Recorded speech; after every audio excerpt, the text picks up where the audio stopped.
Oke, anak-anak, kita akan memulai saja ya, kegiatan kita di hari ini. Yang pertama, kita sama-sama akan belajar tentang satu prinsip yang penting ya, satu prinsip yang penting yaitu kalian harus mengenal tentang karya tulis ilmiah begitu ya. Kalian harus mengenal apa itu karya tulis ilmiah dan, ciri-cirinya seperti apa, syaratnya seperti apa, dan juga manfaatnya. Ini Pak Guru akan jelaskan secara garis besar saja, karena sebenarnya hari ini yang paling penting adalah kita akan belajar penggunaan sitasi yang nanti akan dibawakan secara lebih dalam oleh Ibu Febi, begitu ya. Nah, Pak Guru di sini hanya lebih kepada menjelaskan secara garis besar ya, secara garis besar tentang karya ilmiah ini gitu ya. Bersyukur di dalam program Duta Baca ini kita sama-sama nanti akan diperlengkapi tentang berbagai macam hal yang berkaitan dengan karya tulis ilmiah begitu ya. Dan nanti sampai pada saatnya kita akan membuatnya dengan prinsip yang sudah Pak Guru jelaskan kemarin waktu kita technical meeting, yaitu kalian akan buat karya ilmiah dan kemudian nanti juga ada sitasinya begitu ya. Nah, sitasi ini kita akan latihan sehingga nanti kalian buat itu lebih mudah. Seperti ya, tanpa berlama-lama lagi, selamat datang di Duta Baca SMA Lentera Harapan Sentani. Ya, kita punya moto adalah grow smart with AI, grow strong in Christ ya. Jadi kita sama-sama ya, cerdas dalam penggunaan AI, ya bertumbuh dalam penggunaan AI, namun juga kita juga semakin kuat beriman di dalam Kristus. Ya, hari ini topik kita yang paling pertama adalah mengenal karya tulis ilmiah, begitu ya. Nah, kalau kita berbicara tentang karya ilmiah, tentunya kan kita harus tahu ya apa itu karya ilmiah, ya. Apa yang dimaksud dengan karya ilmiah? Di sini kalau kita perhatikan, karya ilmiah ini merupakan suatu teks ya, suatu teks yang di mana teks ini disusun itu secara sistematis berdasarkan hasil penelitian, pengamatan, atau kajian pustaka.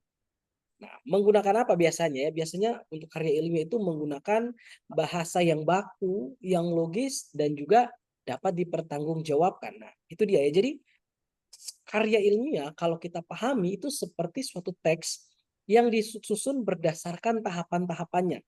Sehingga tahapan itu disusun dengan baik supaya membentuk suatu sistematika berpikir. Nah, disusun berdasarkan apa? Berdasarkan penelitian, pengamatan, atau dalam bentuk menggunakan kajian pustaka. Untuk menggunakan bahasa biasanya bahasa baku ya, karena ini adalah penelitian, bahasa baku itu artinya bahasa formal dan bahasa yang logis dan dapat dipertanggungjawabkan. Ya, bahasa yang dapat dipertanggungjawabkan itu artinya bahasa yang tidak mengandung makna yang tidak dapat dipahami oleh pembaca, tetapi makna yang bisa dipahami oleh setiap pembaca.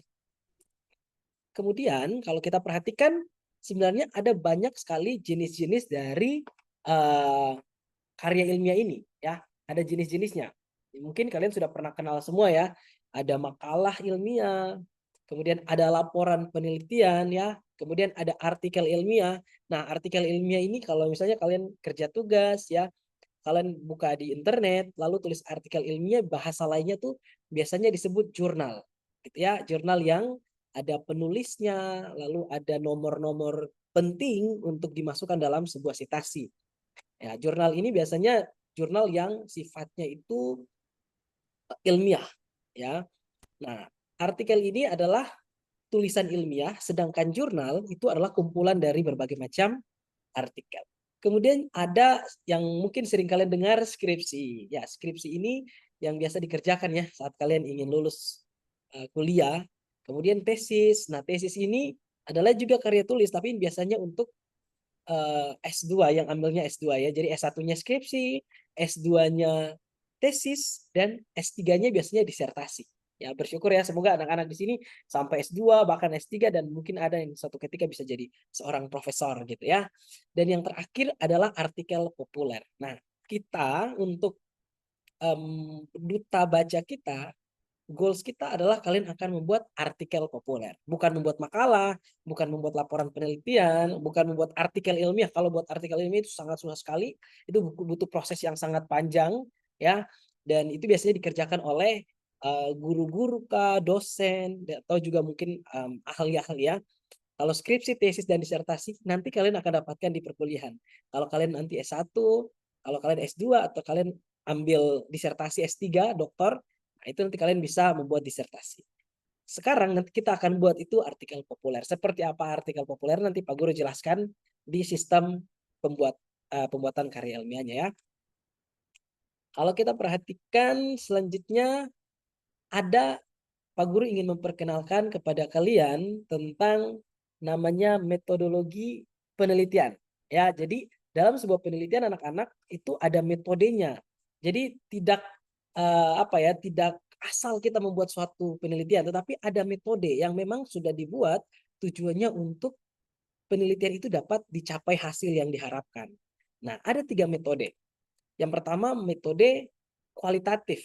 Ya, metode kualitatif ini apa? Kalau kita pahami bersama ya, kita pahami bersama berdasarkan penjelasan di depan ya, penjelasan yang Pak Guru sudah tampilkan, maka kita bisa melihat yang pertama adalah metode kualitatif ya.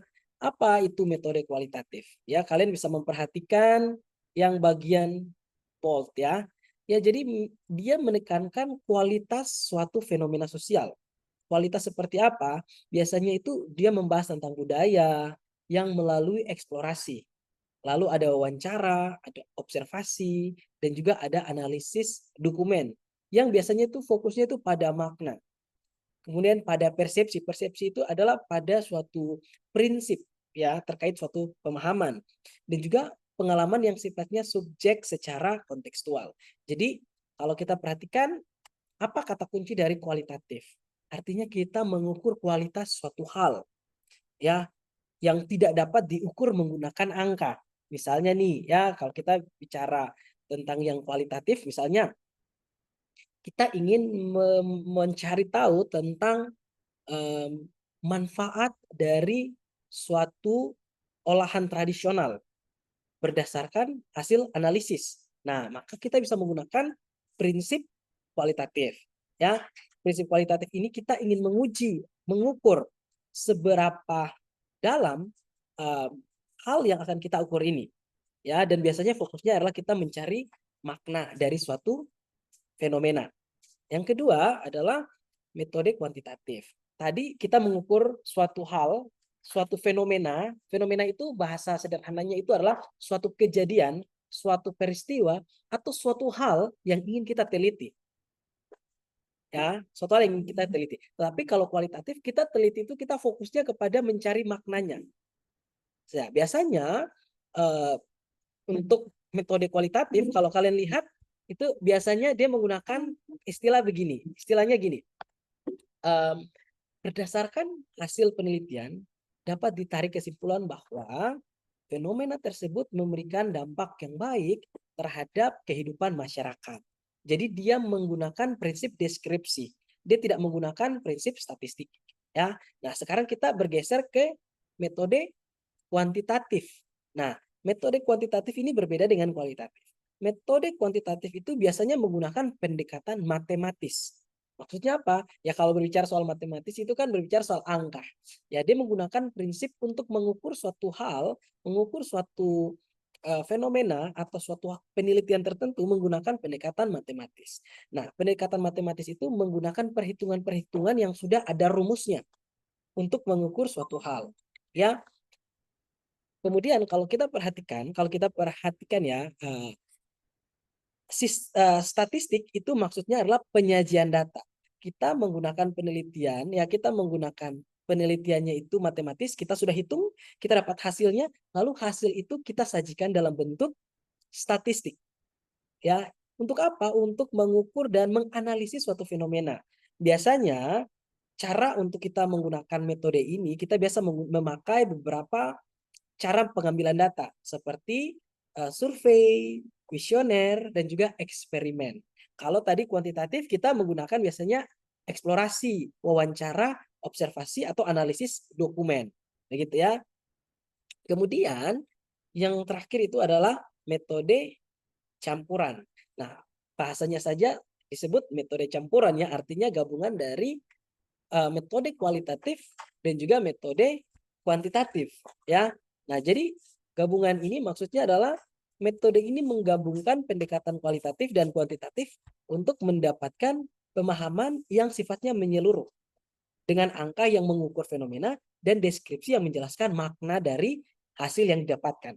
Ya, kalau misalnya kita untuk perhitungan full kita pakainya kuantitatif. Ya, misalnya kalian mensurvei tinggi badan siswa SMA Lentera Harapan. Lalu kita menemukan rata-rata tinggi badannya adalah misalnya 58 sampai 65 cm. Cm. Meter ya. Ya, seperti itulah intinya dia mengukur ya tinggi badan dari setiap siswa yang ada di SMA Lentera Harapan. Jadi pengukuran ini menggunakan sistem matematika. Kita ukur, lalu kita mendapatkan kesimpulannya. Oh, rata-rata tingginya demikian. Lalu kita sajikan rata-rata tinggi itu menggunakan apa? Menggunakan misalnya tabel, atau kita menggunakan grafik, atau kita menggunakan objek. Ya, jadi kita menggunakan itu untuk apa? Untuk memaparkan hasil. Nah, cara memaparkan itu yang disebut dengan cara statistik. Sedangkan perhitungannya kita sebut dengan matematis. Gitu. Ya, kalau metode kualitatif tidak mengukur tinggi badan, tetapi metode kualitatif misalnya mengukur apa? Analisis terhadap pengaruh makan siang gratis terhadap tinggi badan siswa. Jadi kita ingin melihat apakah MBG ini bermanfaat nggak ya untuk kesehatan anak SMA Lentera Harapan. Nah, kita cuma ingin tahu. Nah, kita tahunya dari mana? Misalnya kita observasi kepada anak-anak nih. Setelah kalian makan MBG, apa yang kalian rasakan? Nah, itu kualitatif. Ya, tapi kalau kuantitatif, kita mau ukur misalnya tinggi badan. Ya, semuanya datang dan Pak Kris melakukan ukur menggunakan meter gitu ya. Oke, ukur gitu ya. Atau Pak Guru kirim misalnya survei. Setiap anak-anak isi tuh surveinya. Oke, berapa tinggi kamu? Ya, pilih nih. Kayak ada tinggi misalnya dari 50 sampai 58, 60 sampai 65 gitu ya. Jadi kalian pilih kan, nanti pilih Pak Guru akan dapat hasilnya dalam bentuk tabel. Dan kemudian nanti Pak Guru ekspor atau Pak Guru buat yang tabel data itu Pak Guru ubah menjadi bentuk statistik. Makanya nanti biasanya kalau statistik itu kalau kalian lihat 80%, 70% atau 30%. Nah, itu adalah metode kuantitatif. Gitu ya. Nah, kalau metode campuran berarti gabungan dari kualitatif dan kuantitatif. Artinya kita mencari kualitas suatu data, tetapi kita menggunakan prinsip juga matematika di dalamnya. Lalu kita sajikan menggunakan prinsip statistika. Gitu ya. Nah, itu adalah untuk pengenalan. Jadi ini untuk mengenalkan ke kalian ya. Jadi kalian nanti tidak pusing lagi ketika nanti kalian misalnya dalam kuliah begitu ya, tiba-tiba dosen, oke anak-anak kita akan belajar kualitatif, kita akan belajar kuantitatif, kita akan belajar metode campuran. Kalian tidak bingung lagi, kalian sudah punya pemahaman awal terkait metode penelitian gitu ya. Kemudian kita lanjut adalah, nah, dalam membuat suatu penelitian, dan ini juga nanti akan kalian pakai ya untuk membuat artikel gitu ya. Cara membuat penelitian itu kita memiliki yang namanya cara berpikir anak-anak ya. Jadi tidak asal berpikir. Ya, jadi bagaimana sih kita berpikir sebagai seorang peneliti? Caranya adalah yang pertama, pikiran kita harus logis. Logis itu artinya harus masuk akal dan konsisten. Masuk akal itu maksudnya bagaimana? Maksud akal itu adalah ketika apa yang kita sampaikan itu dapat diterima oleh akal sehat kita. Ya, jadi apa yang ingin kita teliti, apa yang ingin kita sampaikan itu berkaitan dengan logika kita, ya. Dan itu juga bermanfaat untuk orang lain ketika membaca apa yang kita tulis. Kemudian harus kritis. Nah, kritis itu artinya kita harus melakukan analisis mendalam terkait suatu hal. Kenapa ya bisa begini? Kenapa ya bisa begitu? Kalau begini kenapa demikian? Kalau begini kenapa demikian? Jadi ada pertanyaan-pertanyaan yang membuat kita tuh menggali suatu hal itu lebih dalam. Misalnya kita misalnya punya satu konteks penelitian. Fenomenanya adalah siswa SMA Lentera Harapan ini banyak yang suka terlambat. Ya, kita menggunakan metode campuran. Kita akan mengambil data jumlah siswa yang datang terlambat setiap harinya. Ya, kita akan ambil datanya nih. Oke, satu hari itu 10 orang terlambat, 20 orang terlambat, 30 orang terlambat. Lalu kita ambil jamnya nih. Ada yang terlambatnya 5 menit, ada yang terlambatnya 10 menit. Kita buat menjadi grafik. Ya kan? Grafik. Jadi rata-rata siswa yang terlambat per minggu itu adalah 8 orang. Itu rata-ratanya. Kemudian jam rentan mereka terlambat itu dari jam 8.05 sampai 8:10.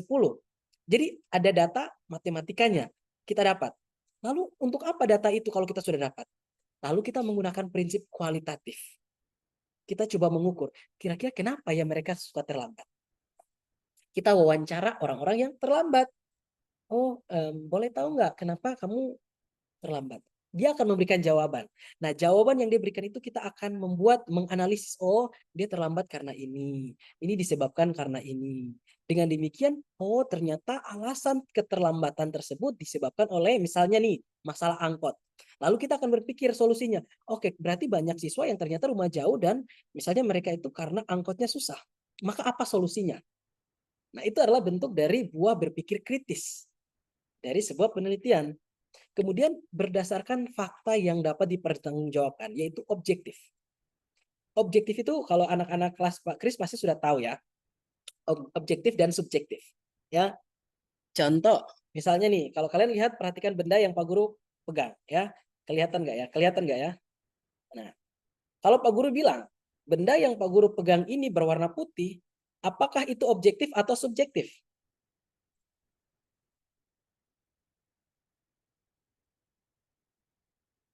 Ada yang bisa jawab?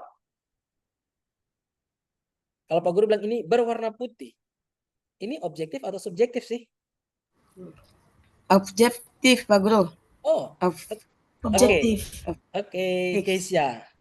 Oke, saya dan Gloria. Jawabannya benar ya, objektif. Kenapa? Karena ini benar warnanya putih berdasarkan fakta yang dapat dipertanggungjawabkan. Semua percaya ya ini warna putih ya. Kalau misalnya ada yang bilang, ini tidak Pak Guru itu kayaknya warna pink deh. Nah, itu pasti ada yang salah dengan matanya. Ya, objektif artinya tidak dapat didebatkan lagi sesuatu hal itu. Ya, jadi disebut sebagai objektif. Nah, dalam penelitian kita harus menggunakan objektif ya prinsipnya.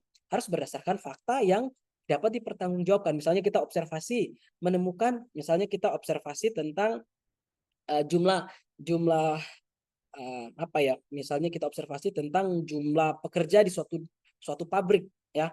Misalnya jumlah pekerjanya ada 80 ya, kita harus tulis 80, jangan kita tulis 100. Itu tidak objektif. Harus kita berdasarkan fakta dan data yang ada di lapangan. Ya, subjektif itu lawan dari objektif. Subjektif itu ketika Pak Guru mengatakan misalnya makanan ini enak. Enak itu kan relatif. Ya, menurut Pak Guru enak, tetapi belum tentu menurut kalian enak.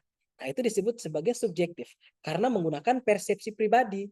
Kalau objektif itu sudah disepakati dan tidak bisa didebatkan lagi. Nah, jadi kalau buat suatu penelitian harus menggunakan fakta dan data yang sifatnya objektif ya.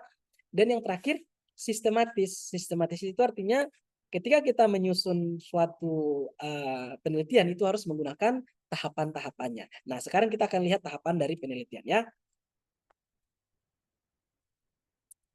Nah, di sini ada tahapan dari penelitian. Nah, ini tahapan yang Pak Guru kasih secara umum. Misalnya kalau kalian buat makalah, kalian buat karya ilmiah yang sifatnya apa ya formal yang perlu untuk dijadikan sebagai sebuah administrasi, maka ini adalah tahapan yang sifatnya cukup lengkap ya. Tetapi ingat, tahapan ini tidak harus kalian pakai nanti di kita punya karya ilmiah populer.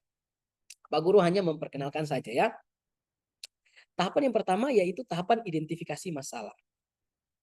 Penelitian itu lahir dari rasa penasaran. Atau penelitian itu lahir dari rasa ketidakpuasan terkait suatu hal. Misalnya nih ya, kalian lihat, orang bisa membuat mobil itu datangnya dari mana sih? Kalau zaman dulu jalan kaki itu tidak dipermasalahkan, maka orang tidak perlu membuat mobil. Ya, tetapi ternyata karena saya pikir bahwa harus ada kendaraan yang mempercepat saya untuk ke sana dan ke sini. Maka akhirnya dibuatlah banyak teknologi-teknologi ini menggunakan penelitian-penelitian yang sangat luar biasa. Ya. Jadi suatu hal perlu diteliti yaitu harus ada identifikasi masalah. Kita harus tahu masalah apa yang akan kita teliti dan kenapa kita perlu melakukan penelitian tersebut. Setelah kita melakukan identifikasi masalah, kita melakukan perumusan masalah. Nah, perumusan masalah ini apa maksudnya? Yaitu kita mencari masalah ini secara spesifik. Misalnya nih, kita lihat fenomena tentang kemacetan. Ya, kita mengidentifikasi masalah bahwa oh macet ini karena banyak menggunakan kendaraan pribadi. Nah, tujuannya adalah rumusan masalah ini kita membatasi untuk kita punya penelitian itu tidak melebar kemana-mana. Kita fokus karena begini, kalau kita misalnya fenomenanya masalahnya itu misalnya kemacetan. Kemacetan itu kan ada banyak aspek ya. Misalnya karena kendaraan pribadi, karena jam kerja kantor yang bersamaan, itu banyak sekali. Nah, kita coba mengambil yang lebih spesifik.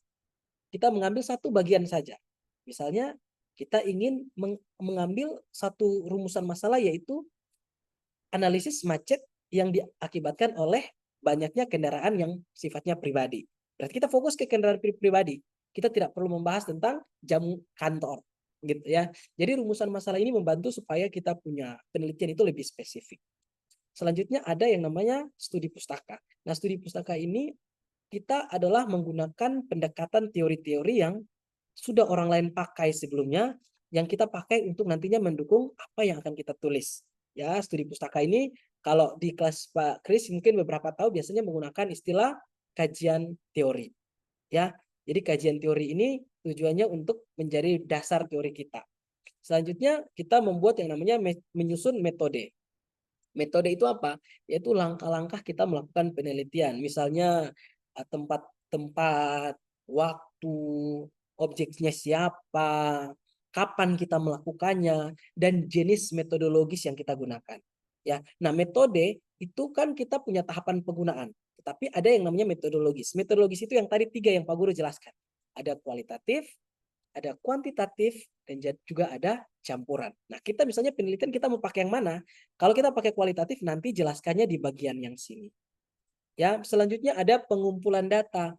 Pengumpulan data itu kan banyak, tergantung kita menggunakan model metodologi yang mana. Misalnya kalau kita menggunakan kualitatif, maka pengumpulan data yaitu kita bisa menggunakan wawancara atau melakukan observasi. Kemudian kalau misalnya kita mau pakai yang kuantitatif, ya kita bisa menggunakan angket atau kita menggunakan survei. Jadi tergantung kita menggunakan metodologi yang mana. Ketika kita menggunakan metodologi tersebut, kita bisa menggunakan cara mengumpulkan data. Setelah kita dapatkan datanya, kita langsung membuat analisis atau bahasa sederhananya adanya pembahasan. Kita sudah punya data, lalu kita punya kita sudah punya data, lalu data ini akan kita analisis. Analisis untuk apa? Biasanya rumusan masalah itu kan dalam bentuk pertanyaan ya, atau pernyataan juga boleh. Nah, biasanya rumusan masalah ini akan terjawab di bagian analisis. Ya, analisis data itu kita melihat, oh, apakah data ini cocoknya diselesaikan dengan cara seperti apa? Ya, sehingga data itu akan kita olah dan bisa kita memaparkannya sebagai hasil temuan yang kita dapatkan. Setelah data itu kita analisis, kita akan tarik sebuah kesimpulan. Dan kesimpulan itu akan kita sajikan. Ya, jadi ini adalah tahapan dari penelitian yang dilakukan ya. Selanjutnya ada manfaat penelitian. Nah, manfaat penelitian ini kita perlu tahu bersama. Jadi untuk apa kita meneliti? Tujuan kita meneliti adalah yang pertama, menemukan solusi dari masalah yang nyata. Kalau kita perhatikan, semua hal yang ada di dunia ini yang sudah berguna untuk kita saat ini, itu adalah buah dari hasil penelitian. Misalnya kita menggunakan komputer, kita menggunakan laptop, kemudian kita datang ke sekolah dan sebagainya, semuanya itu sudah diukur menggunakan pendekatan penelitian.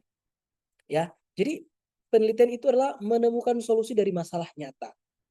Ketika ada masalah, maka kita melakukan penelitian untuk mencari tahu akar masalahnya apa, lalu apa solusinya. Kemudian mengembangkan ilmu pengetahuan. Ya, seperti yang Pak Guru sudah bilang, semua yang ada berkembang saat ini, ya semua yang berkembang saat ini adalah buah dari hasil penelitian.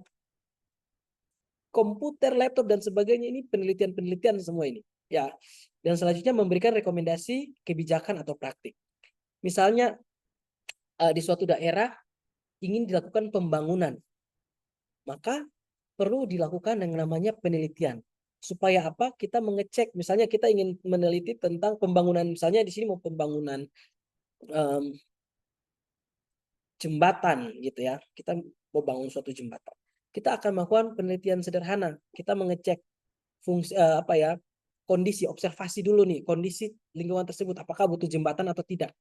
ya masyarakat yang ada di lingkungan tersebut mendukung atau tidak dan sebagainya.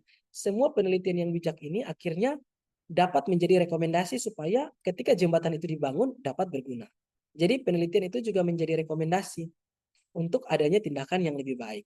Dan yang selanjutnya melatih berpikir ilmiah dan kritis. Kalau kita sering membuat penelitian ilmiah, maka kita punya pemikiran itu akan menjadi lebih sistematis dan kritis. Ya, jadi penelitian itu membantu kita menjadi punya pemikiran yang lebih baik. Seperti itu ya. Nah, ini Pak Guru sudah sampai penutup karena Pak Guru bilang punya Pak Guru tidak terlalu panjang ya. Jadi intinya adalah karya ilmiah adalah suatu tulisan yang sistematis dan dia berbasis data dan dapat dipertanggungjawabkan. Kemudian biasanya peneliti itu memiliki pemikiran yang logis, kritis, dan juga objektif.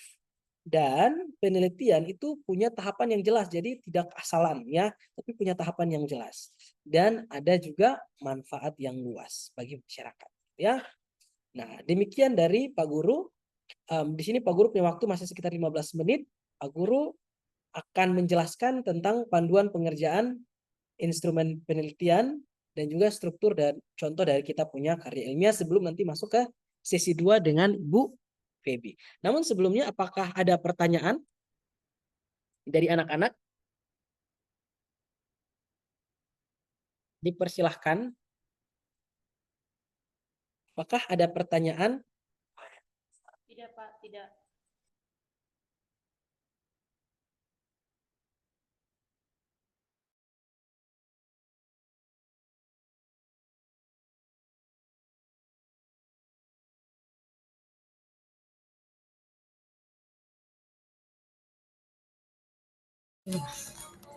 Pak Guru, Gloria mau bertanya. Oh, silahkan. Dipersilahkan, Glory. Begini Pak Guru, jadi untuk kita punya lomba karya ilmiah ini berarti sebagian besarnya kita bisa kaji dari penjelasan yang Pak Guru kasih tadi kah? Untuk menyusunnya. Oke, terima kasih Gloria untuk Sama-sama. pertanyaannya. Nah, Pak Guru akan jelaskan. Apa yang Pak Guru jelaskan hari ini adalah pengetahuan yang sifatnya umum sekali. Artinya ini sangat-sangat luas. Tetapi untuk punya kita, karya ilmiah yang akan kita buat itu jauh lebih sederhana, lebih gampang. Ya, lebih gampang. Kalau kalian lihat, tadi tahapannya itu kan ada 1 sampai 7 nih, ini banyak sekali anak-anak ya, dan butuh waktu yang lama. Tetapi punya kita itu kita hanya akan membuat yang ini. Artikel populer saja. Ya, artikel kemarin Pak Guru sudah spoiler kalau itu ada 1000 sampai 1500 kata. Dan itu tidak dalam bentuk latar belakang, tujuan, tidak ya. Dia lebih sederhana saja. Nanti Pak Guru akan jelaskan. Seperti itu. Tetapi apakah ini bermanfaat untuk yang pembuatan artikel ilmiah? Ya. Misalnya kalian yang bisa dipakai adalah cara berpikir ya. Ini logis ya, jadi kalian harus buatnya logis, harus kritis, harus berdasarkan fakta dan juga menyusunnya sistematis. Kalau punya kita cuma ada pembuka, isi dan penutup saja. Begitu ya Gloria ya. Ada pertanyaan lagi Gloria? Oke baik, makasih Pak Guru sudah jelas. Terima kasih. Terima kasih. Ada pertanyaan dari yang lain? Saya, Sir. Ana Silakan. Cynthia. Silakan Ana. Oke. Karya ilmiah ini berlaku untuk semua jurusan karena atau Good. untuk Pertanyaan yang baik sekali. ya, karena biasanya saya dengar itu hanya membuat skripsi saja. Oh, oke. Nah, Pak Guru jelaskan lagi. Untuk pembuatan karya ilmiah kita tidak buat skripsi ya. Jadi tenang, tidak ada skripsi ya, tidak ada makalah. Dan juga tidak akan ada yang namanya kalian pergi cari observasi di mana tidak ada. Ya, nanti kita akan buat artikel ilmiah sederhana saja. Ya, sederhana. Jadi kalian lebih tepatnya kalau bahasanya Pak Guru kita membuat paper ya. Tulisan deskripsi singkat saja begitu ya. Jadi tidak terlalu banyak. Yang Pak Guru jelaskan ini bermanfaat untuk pengetahuan awal kalian di masa yang akan datang gitu ya. Supaya kalian tahu tentang apa itu penelitian, metodologi yang dipakai. Karena apa? Pak Guru tuh pernah ada suatu ketika tuh membantu beberapa mahasiswa di Kupang. Mereka minta untuk Pak Guru bantu bimbing skripsi gitu ya. Lalu mereka sebelum Pak Guru mulai, Pak Guru tanya, oke kalian buat skripsi kira-kira metodologi penelitian yang kalian gunakan apa? Anak mahasiswa bingung. Aduh, Pak, maksudnya gimana ya? Lah, kok mau buat skripsi tapi tidak tahu metodologi penelitian? Nah, itu hal sederhana, tapi kalau tidak tahu, sudah, berarti kalian tidak bisa lagi lanjut ke depan. Ya, yang ini tadi Pak Guru jelaskan yang ini. Jadi, ini nih bermanfaat sampai kalian kuliah. Karena nanti kalian kuliah, kalian masuk dalam suatu instansi pendidikan, maka ini akan sangat sering digunakan, ya. Tetapi kalau kita akan fokus ke kualitatif, ya, kita punya nanti kualitatif dan kita punya karya ilmiah yang sifatnya sederhana sekali. Ya. Oke, terima kasih ya Ana ya. Yang lain ada lagi? Oke, terima kasih banyak Guru. Sama-sama. Ada lagi? Kalau tidak ada, Pak Guru izin untuk stop share screen karena Pak Guru ingin masuk ke penjelasan buku dari panduan untuk kalian membuat. Nanti Pak Guru kirim bukunya ya. Guru, Oh, mau ya, tanya. boleh. Berarti itu pakai daftar isi sama nomor halaman, Kak? Tidak pakai, kita punya sederhana saja. Ya. Oke, Nah, Pak Guru, makasih. yang akan paling penting yang dipakai itu nanti punyanya Miss Feby. Nanti pokoknya di bagian Miss Feby itu kalian harus perhatikan detail sekali karena itu yang nanti akan dipakai. Kalau punya Pak Kris 80% tidak dipakai. Ini pemahaman awal saja. Gitu ya. Oke, Pak Guru langsung izin share screen ya. Share screen untuk penjelasan buku dari panduan untuk kalian membuat karya ilmiah. Ya, buku panduan. Dan di sini Pak Guru juga akan menjelaskan dia punya penilaiannya seperti apa ya. Setelah itu nanti mungkin sore Pak Guru akan teruskan ke kalian di grup jadi kalian bisa baca sendiri dan kalian bisa eksplorasi sendiri. Ya. Miss Feby sudah siap ya? Ini saya jelaskan 10 atau 10 menit aja nih. Oke. Apakah semua sudah lihat? Sudah kelihatan di layar? Sudah, Pak Guru. Oke. Nah, ini dia buku Sudah, panduan. Ya. Jadi kalian membuat ini tidak berasakan aduh buat apa ini Pak Guru siapkan buku panduan ya. Kami dari panitia siapkan buku panduan supaya nanti kalian bisa baca dan oh buatnya begini. Ya. Oke, kita mulai dari ketentuan lomba. Itu kalau kita lihat ya. Kita akan lihat yang pertama ketentuan lomba. Struktur karya ilmiah nih. Ini strukturnya anak-anak itu hanya terdiri dari pembuka, isi, dan penutup. Jadi tidak ada latar belakang lagi, tidak ada daftar pustaka, daftar isi tidak ada lagi. Ya jadi tidak panjang-panjang. Kemudian panjang tulisan itu hanya 10 dan 10 lagi 1000 dan maksimal 1500 kata. Ya, ini tidak akan susah ya, percaya dengan Pak Guru. Kalau kalian tulis satu hari saja bisa habis. Kalau kalian pakai pemahaman kalian tulis panjang-panjang cepat sekali selesainya ya. Nah, ini tadi yang tadi Ana tanya, Pak Guru kalau begitu pelajaran apa saja yang akan kita buat? Nah, yang akan kalian buat itu adalah berdasarkan tema kita, yaitu bertumbuh di dalam Kristus melalui penggunaan AI secara berintegritas dalam dunia pendidikan. Ini adalah tema besarnya. Nanti kalian akan buat lebih spesifik, lebih sederhana, judulnya lebih gampang. Yang kan namanya artikel populer, jadi judulnya yang lebih kreatif begitu ya.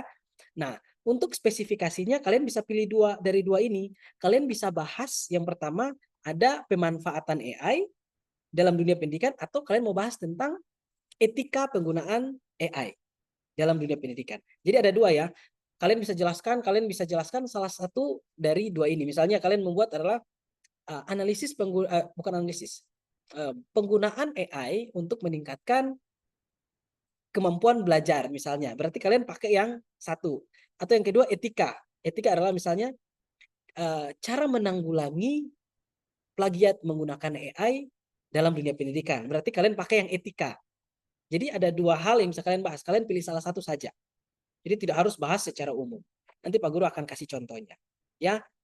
Jadi artikel yang kalian buat 1000 kata dengan tema ini dan kalian bisa pilih dari dua hal ini ya, yaitu yang pertama pemanfaatan dan yang kedua adalah etika. Minta maaf Pak Guru, cas dulu laptop Pak Guru karena Pak Guru laptop sudah low baterai ya.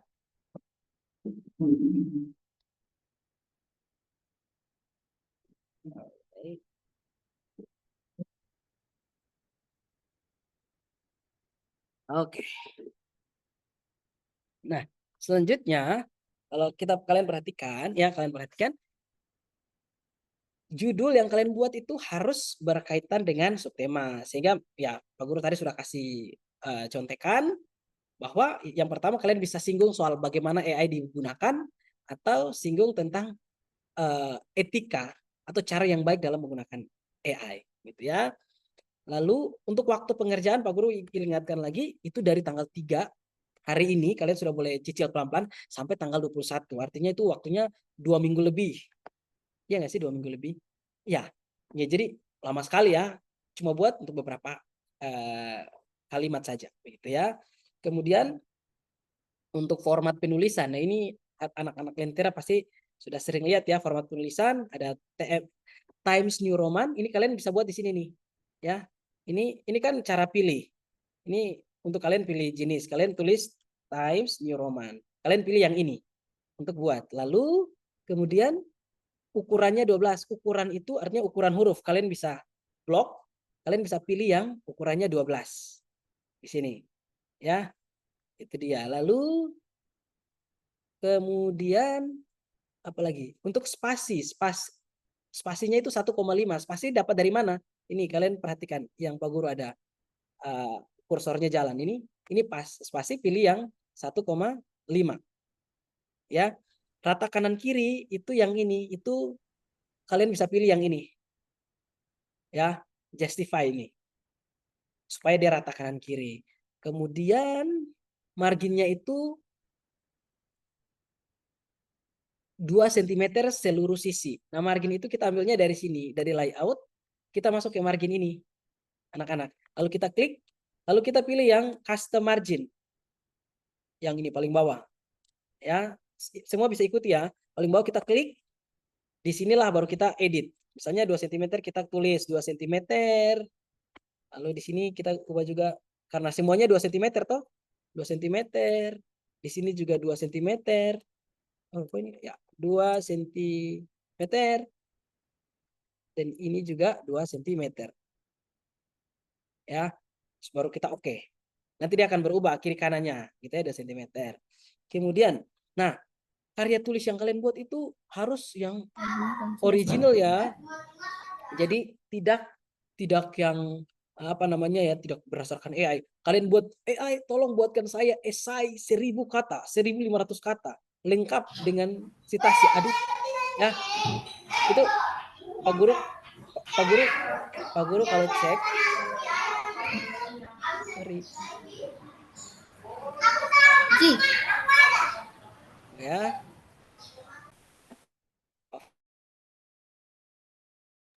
Oke, jadi kalian harus boleh menggunakan AI dan boleh menggunakan artikel atau sumber di luar yang kalian buat ya. Jadi, bisa dengan apa yang Pak Guru dia cerita? Ya, jadi kalian bisa menggunakan AI atau bisa menggunakan sumber. Nah, untuk AI itu maksimal 35%. Nanti Pak Guru kalau cek ada 35% boleh ya, tidak jadi masalah. Tapi kalau 36 bagaimana? Ya itu sebaiknya dihindari. Itu nilainya bisa kurang dikit. Begitu ya. Kemudian untuk plagiat itu kita cek berapa banyak kutipan yang kalian pakai di buku. Kalau 40% boleh, tidak jadi masalah ya. Jadi itu dia supaya terdeteksinya aman. Jadi kalian punya ide itu juga ada di dalam penulisan ini supaya Pak Guru dan Ibu Guru itu bisa tahu bahwa anak ini betul-betul mengerjakan, bukan AI yang kerjakan begitu ya. Kemudian, nah karya ini dikumpulkan dalam bentuk file PDF dengan format nama lengkap dan juga kelas kalian. Nah, penilaian itu akan mengikuti rubrik gitu ya. Jadi ini adalah penjelasan umum. Kemudian kita akan masuk ke komponen utama dalam penulisan. Kita punya penulisan sederhana saja. Ada pendahuluan, ada isi, dan juga ada penutup. Di pendahuluan, kalian menyampaikan alasan mendasar mengapa topik tersebut dibahas. Lalu kalian menggunakan data pendukung dan juga fakta, fenomena, dan informasi. Ya, jadi ini pendahuluannya itu cuma menjelaskan hal tersebut saja, gitu ya. Kemudian kemudian isi. Ya, kalau isi kalian menganalisis dalam kait gagasan utama yang kalian sudah pahami di atas ya dari pendahuluan gitu ya. Kemudian kalian bisa menyajikan manfaat, tantangan atau contoh nyata yang relevan dari kehidupan kalian. Kemudian kalian menghubungkan pembahasan ini dengan nilai iman Kristen. Jadi dalam pembuatan ini kita juga akan mengintegrasikan dengan iman Kristen ya. Misalnya kalau kalian ambil terkait manfaat penggunaan AI. Lalu kita analisis kenapa sih AI itu manfaat. Kalau kita sebagai orang Kristen melihat AI bermanfaat itu seperti apa sih? Gitu ya. Itu juga kalian perlu singgung sedikit ya. Dan di bagian penutup yaitu kalian buat kesimpulan. Ya, buat kesimpulan, ada pesan dan juga ajakan sedikit dan juga kalian menegaskan kembali bahwa pertumbuhan dalam Kristus adalah tujuan utama dari penggunaan teknologi. Nah, ini adalah format dari penulisan yang perlu kalian buat. Jadi hanya ada isi, pendahuluan, isi dan penutup ya. Nah, catatan tambahan, artikel harus mudah dipahami oleh pembaca awam tetapi tetap informatif. Jadi kalian tidak perlu buat bahasa tinggi-tinggi. Yang penting menggunakan bahasa Indonesia yang baik dan benar saja. Ya. Bahasa Indonesia yang baik dan benar dan juga dapat dipahami oleh orang-orang. Diperbolehkan menggunakan gambar, grafik atau ilustrasi, ya. Jadi kalian boleh kalau mau pakai gambar dikit boleh, di bagian depan boleh, tapi kalau tidak juga tidak jadi masalah. Ya. Oke. Selanjutnya Pak Guru lanjut ke penilaian. Yang kita akan nilai 20% ya. 20%-nya itu ada kesesuaian dengan tema. Jadi kalian menjelaskan itu sesuai dengan tema tidak yang tadi Pak Guru sudah jelaskan. Lalu ada kedalaman isi, ada originalitas, itu artinya kemurnian dari ide kalian. Yang tadi ya, boleh menggunakan AI tapi AI itu 35% dan boleh menggunakan sumber dari website tetapi itu hanya 40%. Nanti Bu Febi akan jelaskan lebih detailnya ya. Bahasa yang digunakan itu harus bahasa yang tetap bahasa Indonesia yang baik dan benar. Tapi jangan terlalu kaku, santai saja. Dan kerapian format itu 10%. Format itu yang tadi Pak Guru sudah jelaskan yang ini. Ya, sesuai dengan ini itu 10% nilai. Nah, ini ada rubrik, Pak Guru tidak akan jelaskan detail-detailnya. Nanti kalian akan bisa baca sendiri ya. Seperti itu. Nah, untuk contohnya Pak Guru akan jelaskan contohnya. Satu lagi Pak Guru lupa ya, untuk pengumpulan anak-anak ya. Pengumpulan itu kan maksimal tanggal 21 Oktober. Pak Guru bagaimana kalau terlambat? Anak-anak tidak ada nilai terlambat ya. Jadi kalau terlambat dinyatakan langsung tidak dapat apa ya namanya bahasanya lebih sederhana. Kalau Pak Guru terlambat 1 hari bagaimana? Karena kita akan buka kan sampai jam 12 ya. Malam tuh 00. Kalau lewat dari hari itu maka artikel tersebut dinyatakan tidak masuk dalam tahap seleksi begitu. Ya, artinya langsung sudah gugur seperti itu ya. Jadi usahakan jangan terlambat untuk diupload kalau kalian mau mengerjakannya dengan baik gitu ya. Pak Guru akan share screen lagi salah satu contoh membuat contoh langsung karya ilmiahnya ya supaya kalian bisa lihat oh gambarnya ternyata seperti ini doang Pak Guru. Pak Guru kasih ya contohnya.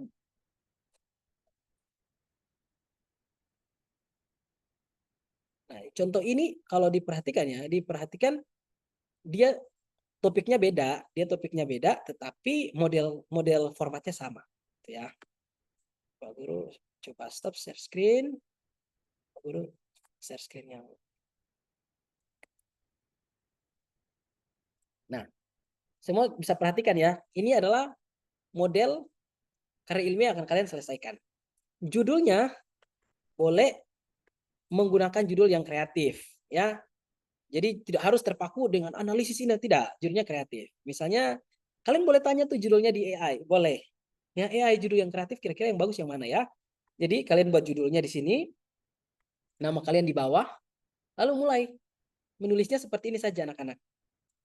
Selesai, ya. Jadi menulisnya tidak ada pendahuluan, mana pendahulu tidak. Jadi misalnya nih, oke, misalnya di sini sampai di sini, ini pembuka, ya. Kalian jelaskan pembuka. Di sini sampai di mana ya? Di sini ini isi, ya. Lalu penutupnya adalah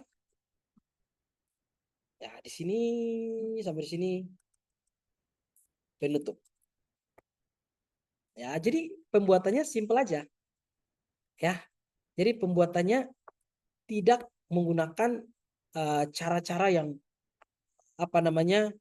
yang menyusahkan begitu ya, menggunakan latar belakang, pendahuluan daftar pustaka, tidak. Ya, ibaratnya Pak Guru mau kalian santai menulisnya, tetapi tetap logis, sistematis, ada analisis mendalam tentang topik yang kita bahas. Seperti itu. Ya. Jadi modelnya seperti itu. Namun apa yang akan menantang di sini? Yaitu kalian akan menggunakan sumber.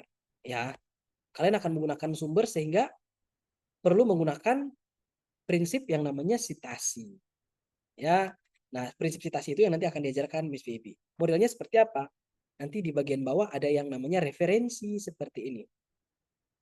Ya, bisa menggunakan website, bisa menggunakan jurnal, bisa menggunakan artikel, bebas. Tapi harus ada referensinya. Nanti Ibu Feby akan coba jelaskan. Dan nanti kalaupun Ibu Feby jelaskan misalnya kalian kurang paham, nanti sudah masuk sekolah kalian boleh datang ke Pak Guru, Kak, ke Pak Guru, Miss Lisa, Pak Rivaldo, Ibu Feby untuk Bu, kemarin yang Ibu jelaskan saya kurang paham nih. Boleh jelaskan ulang nggak? Ya, nanti kita bisa sama-sama mengajari kalian biar kalian lebih paham lagi. Seperti itu. Oke. Demikian punya Pak Kris ya, lumayan panjang. Tapi sampai sini ada mau bertanya terkait karya ilmiah kita? Sederhana aja kan? Tidak repot-repot ya. Oke, yang sudah paham boleh kasih jempol. Pak Guru mau lihat kalian jempol-jempol lucu nih. Pakai emot boleh, buka kamera mau kasih 2 boleh. Oke, ada yang sudah. Thank you Ezra. Oke, Queen. Oke, good. Ada Revano. Oke, ada Ana. Good. Oke, thank you untuk jempolnya. Thank you Noah. Thank you Mia, ada Filia. Thank you. Oke, everyone. Thank you so much. Ya, luar biasa. Bahkan ada yang pakai jempolnya di chat. Thank you Ruth. Ya, luar biasa. Oke. Tanpa berlama-lama lagi ya, kita tarik nafas dulu. Kita tenangkan pikiran, tenangkan hati, karena kita akan masuk ke sesi selanjutnya. Ini sesi yang lebih kritis, ya. Nanti Ibu Feby akan coba menjelaskan lebih dalam lagi ya. Thank you Nehem, ya suaranya baru kedengaran gitu ya. Oke. Wah, bersyukur ya anak-anak ya. Partisipan kita itu tembus 42 orang ya. Luar biasa. Artinya kalian semua punya semangat yang luar biasa ya. Oke. Tanpa berlama-lama lagi. Ibu Feby, saya persilahkan. Oke semuanya, yuk Oke. kita berikan kesempatan ke Miss Feby untuk menjelaskan topiknya. Terima kasih Pak Kris untuk kesempatannya ya. Tadi Pak Kris sudah menjelaskan cukup panjang tentang karya ilmiah ya anak-anak. Nah sekarang ya, seperti yang Pak Kris tadi sudah sampaikan, Miss akan menjelaskan tentang sitasi. Untuk yang kelas 12 mungkin ini sudah tidak asing lagi ya. Oke, Miss sambil share screen ya.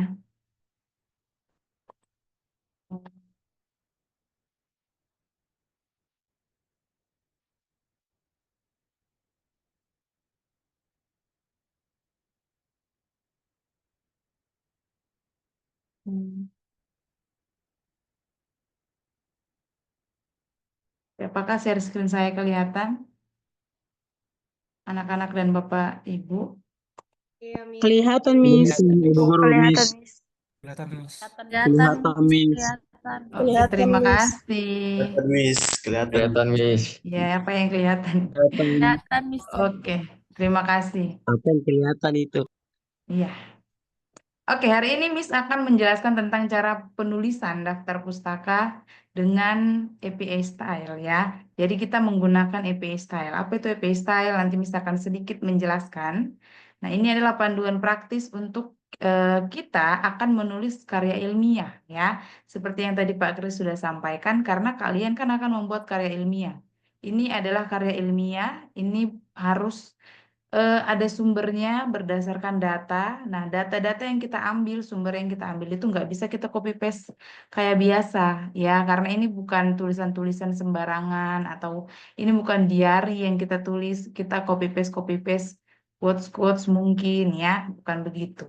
Oke? Nah, sebelum itu, Apa yang dimaksud dengan EPI style ya? EPI style itu adalah gaya atau model pengutipan dan perujukan dalam penulisan ilmiah. Jadi bagaimana cara kita mengutip, mengambil sebagian dari kata-kata orang lain yang ada dalam jurnal kah, ya, website kah, atau buku. Kemudian kita ambil bagian itu, kemudian kita masukkan ke dalam karya tulis kita. Nah, itu ada gayanya. Nah, bagaimana gayanya ya? Nanti kita akan lihat. Nah, namanya adalah APA style. Nah, APA style itu sendiri adalah EPA itu American Psychological Association. Jadi itu adalah salah satu lembaga pendidikan ya. Lembaga pendidikan yang memang berada dalam dunia pendidikan yang memang mereka membuat ataupun mendistribusikan eh, salah satu tentang EPA style ini untuk apa? Untuk orang-orang lain bisa menghargai ataupun eh, mengambil karya orang lain tanpa menjadi plagiat begitu. Jadi caranya kita atau ya biasanya kalau misalnya dalam artikel-artikel karya ilmiah yang dalam dunia pendidikan, yang dalam apa ya bidang-bidang sains, bidang-bidang ilmu pengetahuan itu pakai APA style. Nah, Miss emangnya ada banyak style yang lainnya, ada banyak gaya yang lainnya, ada banyak ya anak-anak, ada banyak jenis eh, pengutipan, ada banyak jenis gaya untuk mengutip sumber-sumber yang lain. Tapi yang biasanya kita gunakan karena kita dalam dunia pendidikan itu adalah EPA style. Nah, ini pertama kali ada pada tahun 1929, sudah lama sekali dan terus di-upgrade ya. Nah, terakhir adalah edisi ketujuh. Edisi ketujuh ini dirilis tahun 2019 ya. Nanti coba kalian lihat ya mungkin sambil mendengarkan Miss, nanti coba sambil buka juga Word-nya, Microsoft Word-nya ya. Sambil kalian lihat kira-kira di Word-nya kalian itu APA style-nya itu udah edisi keberapa ya. Yang terbaru itu edisi ketujuh. Nah, edisi ketujuh ini ada pada atau dirilis tahun 2019. Jadi yang mungkin laptopnya itu dibeli sebelum 2019 kemungkinan itu masih edisi 6 ya. Bahkan yang di atas juga yang dibeli mungkin 2020 juga kemungkinan bisa jadi itu masih edisi 6 begitu. Nah, ada dua kelompok utama yang kita harus pahami ya.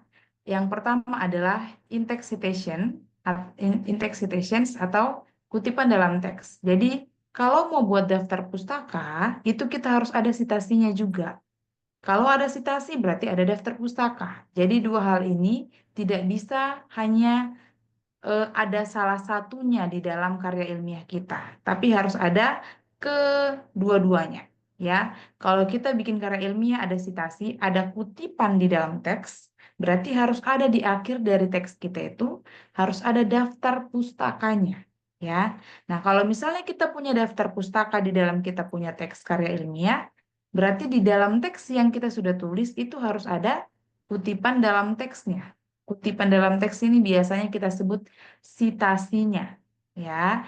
Nah, coba kalian ingat-ingat lagi kalau kalian buat laporan ya, yang kelas 10 mungkin sudah buat atau akan, yang kelas 11 12 sudah pernah ya. Coba kalian ingat, pernahkah kalian ketika kalian membuat laporan tugas ya disuruh sama guru ya, karya ilmiah ya, kalian itu di karya ilmiah kalian tuh kalian jelas kalian menuliskan kalian punya ini ya tulisan, kalian ambil dari sumber lain, kalian masukkan. Tapi ketika gurunya cek ya itu hanya ada daftar pustakanya. Ya, nanti Miss pasti kalau misalnya itu Miss ya, Miss pasti tanya, ini daftar pustakanya ada, terus ini citasinya mana? Ya, karena dua ini harus ada dalam satu karya ilmiah. Atau mungkin ada yang citasinya ada, kutipannya ada. Misalnya, bunga adalah salah satu jenis makhluk hidup dari kingdom plantae, misalnya. Dalam kurung, siapa ya misalnya? Misalnya Ana 2000 berapa begitu. Ana 2000. Nah, kemudian, tapi nggak ada daftar pustakanya. Nah, berarti itu salah, ya. Jadi harus ada keduanya. Ada citasinya di dalam teks, dan ada daftar pustakanya di akhir daripada kalian punya tulisan. Nah, nanti kita lihat contohnya ya, yang sudah pernah bisa sambil mengingat, yang belum nanti sebentar kita akan lihat ya. Nah, kenapa sih Miss harus ada daftar pustaka? Ya, kenapa harus ada daftar pustaka? Yang pertama, untuk meningkatkan kredibilitasnya. Jadi, karya ilmiah kita, tulisan kita itu akan semakin akan semakin kredibel kalau misalnya ada daftar pustaka. Akan semakin, maksudnya kredibel adalah terpercaya, ya. Jadi orang-orang ketika membaca, apalagi orang-orang yang sudah memang banyak menulis ya, pasti mereka tahu kalau oh ini kredibel ini teksnya karena ada sumber-sumbernya. Nah, terus sebagai apa juga? Sebagai sumber bacaan tambahan. Jadi kalau misalnya orang membaca kalian punya teks, AI ini bisa digunakan bermanfaat positif untuk siswa. Nah, karena menurut menurut ilmuwan ini di tahun 2000 berapa dia sudah merencanakan ataupun melakukan penelitian dan terbukti bla bla bla. Nah, itu berarti sumber bacaan tambahannya ada. Jadi oh dia ngambil atau dia mengutip dari si peneliti ini yang sudah pernah melakukan. Nah, gitu. Jadi akan semakin apa lagi? Nanti kembali lagi ke yang poin pertama, akan semakin kredibel karena ada sumber bacaan tambahan tadi. Nah, kemudian yang ketiga adalah sebagai penghargaan. Kita itu harus menghargai karya orang lain. Ya, misalnya kalau kamu menulis karya ilmiah, ya walaupun mungkin kamu sudah terbiasa, bisa tulis dalam waktu 1 hari, mungkin bisa jadi satu karya ilmiah. Kalau karya ilmiah kamu di copy paste sama orang lain, kira-kira kita senang kah tidak? Ya, kira-kira kita merasa dihargai kah tidak? Nah, pasti tidak Harus. ya. Oleh karena itu, penting sekali untuk kita memberikan penghargaan kepada orang-orang yang sudah menuliskan terlebih dahulu. Jangan copy paste, atau jangan ya kita ambil, itu namanya kita mencuri karya orang lain. Ya, mencuri itu kadang-kala kita hanya melihat sebagai ya ketika kita mengambil barang orang lain. Tapi ketika kita mengambil idenya orang lain, itu juga kita sedang mencuri. Kita tidak menghargai. Ya, karena tulisan itu adalah ide. Kemudian yang keempat adalah profesionalitas. Terlihat bagaimana kita profesional ketika kita menulis, berarti harus ada daftar pustakanya. Kalau kita cuma copy paste, itu kita tidak menghargai, kita mencuri karya orang lain, berarti kita tidak profesionalitasnya nggak ada, ya, tidak profesional begitu. Oke, nah format dasar ya, jadi ada format dasar untuk penulisan daftar pustaka. Ingat yang tadi Miss katakan, kalau misalnya ada daftar pustaka, maka harus ada kutipan, ya. Kalau misalnya kita lihat di sini, oke. Kalau misalnya kita lihat yang pertama urutan umumnya, ya misalnya untuk daftar pustaka dulu ya. Daftar pustaka biasanya itu harus ada nama penulisnya, ya. Kemudian harus ada tahun terbitnya. Setelah itu ada judulnya dan informasi lainnya. Ini disesuaikan dengan apakah sumber kita itu buku. Kalau buku berarti bagaimana? Kalau jurnal ilmiah itu bagaimana? Kalau website itu bagaimana? Ya, kalau koran itu bagaimana, itu beda-beda. Jadi tergantung, makanya di sini dikatakan urutan umumnya. Ya, karena ini akan berubah lagi sesuai dengan sumber yang kita pakai. Begitu. Ya. Kemudian yang kedua, ini elemen wajib kalau kita mau mengutip ya, kutipan dalam teks, berarti sitasi harus ada. Nah, biasanya sitasi itu harus diikuti kalimat yang kita ambil, dari sumber buku kah, website, atau jurnal.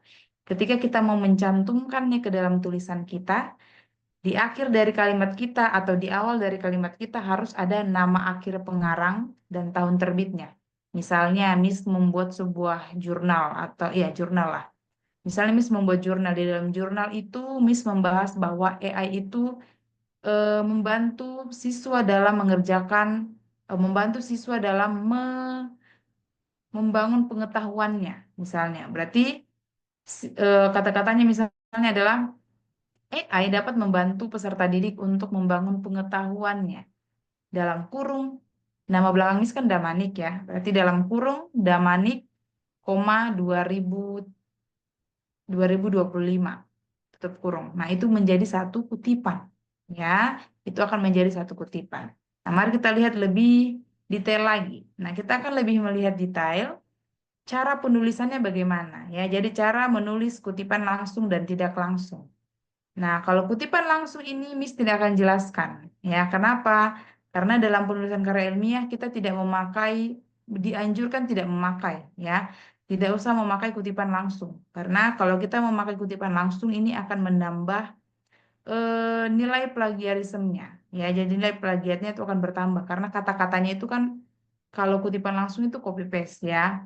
Nah, kutipan langsung ini biasanya kita gunakan dalam membuat quotes-quotes biasanya ya yang kita sering ambil kemudian kita buat di media sosial kita. Nah, itu contoh kutipan langsung ya. Jadi mungkin ada beberapa kalian di sini yang mungkin secara tidak sadar kalian sudah melakukan kutipan langsung. Nah, itu contoh kutipan langsung. Kita ambil quotes-nya, kemudian biasanya ada tanda petik toh di dalam kalimat itu. Nah, tanda petik itu menandakan kutipan langsung. Nah, kalau yang tidak langsung bagaimana, Miss? Nah, ini yang kita akan mau lihat. Ya, kita akan mau lihat bagaimana membuat kutipan tidak langsung yang diparafrase. Ya, yang diparafrase. Sampai di sini dulu, ada yang mau bertanya sebelum Miss lanjut?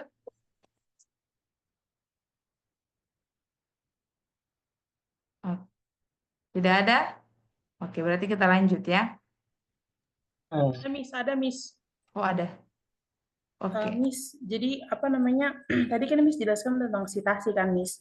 iya. Jadi citasi itu tuh harus ada selalu di akhir titik akhir tanda titik kita atau eh, titik di akhir paragraf gitu Miss. Citasi itu harus ada di akhir kalimat yang kamu ambil dari sumber lain.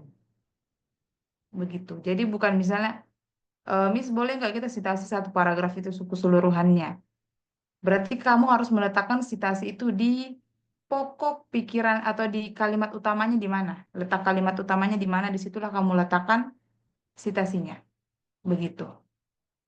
Jadi bukan berarti kalau kita buat citasi berarti harus satu-satu paragraf. Jadi satu paragraf ini citasinya di akhir, satu paragraf ini citasinya di akhir. Itu tidak selalu begitu ya. Jadi mengikuti atau menyesuaikan dengan pokok pikiran atau kalimat utama yang kamu ambil dari sumber yang lain itu di mana. Nah, itu di akhir dari kalimatnya. Kata-kata lebih tepatnya adalah citasi ditulis di akhir dari kalimat utama yang kamu ambil dari sumber lainnya. Gitu, nah. Oke, Bisa? makasih Miss. Terima Oke, kasih. yang lain ada? Oke, kalau ada mungkin, kalau tidak ada kita lanjut ya. Kalau ada nanti langsung open mic aja kalau misalnya Miss bilang ada yang mau bertanya ya. Oke, kita lanjut. Bagaimana cara penulisan parafrase? Ya, parafrase adalah kalau kita lihat dari KBBI ya, parafrase ini didefinisikan sebagai mengungkapkan kembali ya, mengungkapkan kembali pada satu atau suatu tuturan. Jadi kalimat yang sudah ada ya menjadi kalimat yang baru tapi tidak mengubah pengertian aslinya. Ya, contohnya ini ada di bawah, tapi Miss kasih contoh simpelnya dulu ya. Contoh simpelnya, tadi Filia yang bertanya ya. Dalam pelatihan citasi, Filia bertanya kepada Miss Feby. Nah, coba parafrasekanlah kalimat yang tadi Miss katakan. Nah, Miss akan parafrase menjadi Filia bertanya kepada Miss Feby ketika ada pelatihan citasi. Nah, kira-kira intinya sama kah tidak? Ya, intinya itu sama. Tapi apa? Tapi ada perubahan posisi, ada juga perubahan kata yang menjadi sama-sama kata yang dua kata berbeda tapi sinonim. Ya, sinonim artinya memiliki kata yang arti yang sama. Ya, begitu. Nah, kalau kita misalnya mau lihat lagi yang contoh lebih detailnya di PPT ya. Yang ini adalah yang kotak pertama ini adalah kalimat aslinya ya, kutipan langsungnya. Nah, kutipan langsung ini kita mau parafrase menjadi kutipan tidak langsung seperti di samping ini. Ya, kita baca. Jumlah turis asing dan domestik di Swiss naik di atas 42 juta pada tahun 2017, meningkat 90% dan tingkat pertumbuhan paling tajam sejak 2006. Ya, Badan Statistik Nasional CBS melaporkan pada Kamis. Dikutip dari Europe News NL.NL 2018. Nah, berarti Bagaimana caranya kita memparafrase? Nah, coba perhatikan di kotak selanjutnya. Nah, kita lihat ya, ada perubahan struktur atau urutan kata. Ya, ada perubahan urutan kata. Dia tidak mulai dari jumlah turis asing, tidak. Tapi dia mulai dari kalimat yang di bawah. Ya, Badan Statistik Nasional. Jadi, menurut Badan Statistik Nasional, Swiss mengalami pertumbuhan dramatis. Kira-kira pertumbuhan dramatis ini ada nggak tidak di kotak sebelumnya? Tidak ada, ya, tidak ada di kotak sebelumnya. Tapi pertumbuhan dramatis ini menggambarkankah tidak kalimat di sebelumnya?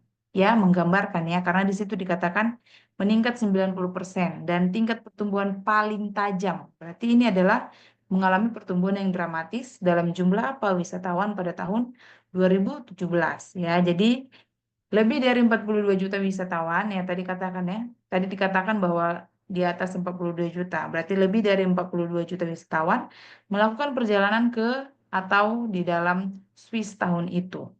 Mewakili peningkatan 9% yang paling tajam dalam 12 tahun. Nah, tetap dimasukkan sumbernya dari siapa? Dari Europe News .nl 2018. Jadi apa kalau misalnya kita melihat, oh parafrase itu ternyata adalah singkatnya parafrase itu adalah mengulang kembali ya, mengulang kembali kata-kata yang diucapkan atau dituliskan tapi dengan bahasa kita yang membacanya tanpa ya ingat ini tanpa mengubah pengertian aslinya. Ini nggak boleh diubah ya. Ini nggak boleh diubah. Pengertian aslinya itu harus tetap ada, harus dibawa. Nah, contohnya ini. Apa yang penting di dalam kalimat pertama ini, di kalimat langsung ini adalah data-data ini nggak boleh hilang. 42 juta, tahunnya tahun kapan, ya harus ada. Ini kan ada 2017, dia 42 juta ya. Naiknya berapa? Meningkatnya 9% ya. Kemudian ini kan dia tambahin ya, dari 2006 ke 2017 itu berapa tahun selisihnya? Oh, 12 tahun, dia tambahin. Oke lah, intinya kalimat-kalimat penting itu nggak boleh hilang ya, dan selalu harus diikuti dengan sumbernya siapa ya. Nah, kalau misalnya dari sini berarti siapa sih sumbernya? Citasinya itu yang mana, Miss? Inilah yang dikatakan citasi, europenews.nl 2018 ya. Berarti dia sumbernya dari si europenews.nl ini. Begitu ya. Nah, mari kita lihat cara pengutipan di awal dan di akhir. Jadi, cara pengutipan itu tidak selalu seperti yang di sini, di akhir kalimat ya. Pengutipan juga bisa dilakukan di akhir dan juga di awal. Contohnya kalau di awal ya, mengutip di awal berarti seperti pada kotak yang pertama. Menurut Santoso 2020, pembelajaran berbasis teknologi bla bla bla bla bla titik. Nah, itu kalau di awal. Boleh nggak Miss di akhir? Boleh. Pembelajaran berbasis teknologi meningkatkan bla bla bla bla. Santoso 2020. Gitu. Jadi kalau misalnya mau di akhir boleh, mau di awal juga boleh, mau dicampur ada yang di akhir, ada yang di awal juga boleh. Ya, tapi pada umumnya memang kebanyakan menggunakan mengutip di akhir. Ya, tidak berpengaruh yang selama kamu menggunakan ataupun menampilkan penulisnya siapa dan tahunnya siapa ya. Citasinya ini harus tetap ada terus. Nah, ini jadi Miss buat apa ada kutipan di awal dan di akhir ini menyesuaikan dengan kalian punya ini ya, kata-kata tulisan. Jadi, coba kamu nanti ketika kamu menulis, coba kamu lihat kira-kira tulisan itu akan lebih indah, kalimat yang kalian tulis itu indah nggak kalau misalnya dia pakai kutipan akhir atau mungkin lebih masuk lebih apa ya dia lebih bagus kata-katanya Miss kalau pakai ini mengutip di awal. Jadi misalnya contohnya begini. Kebakaran hutan itu bisa diakibatkan oleh cuaca panas yang ekstrim.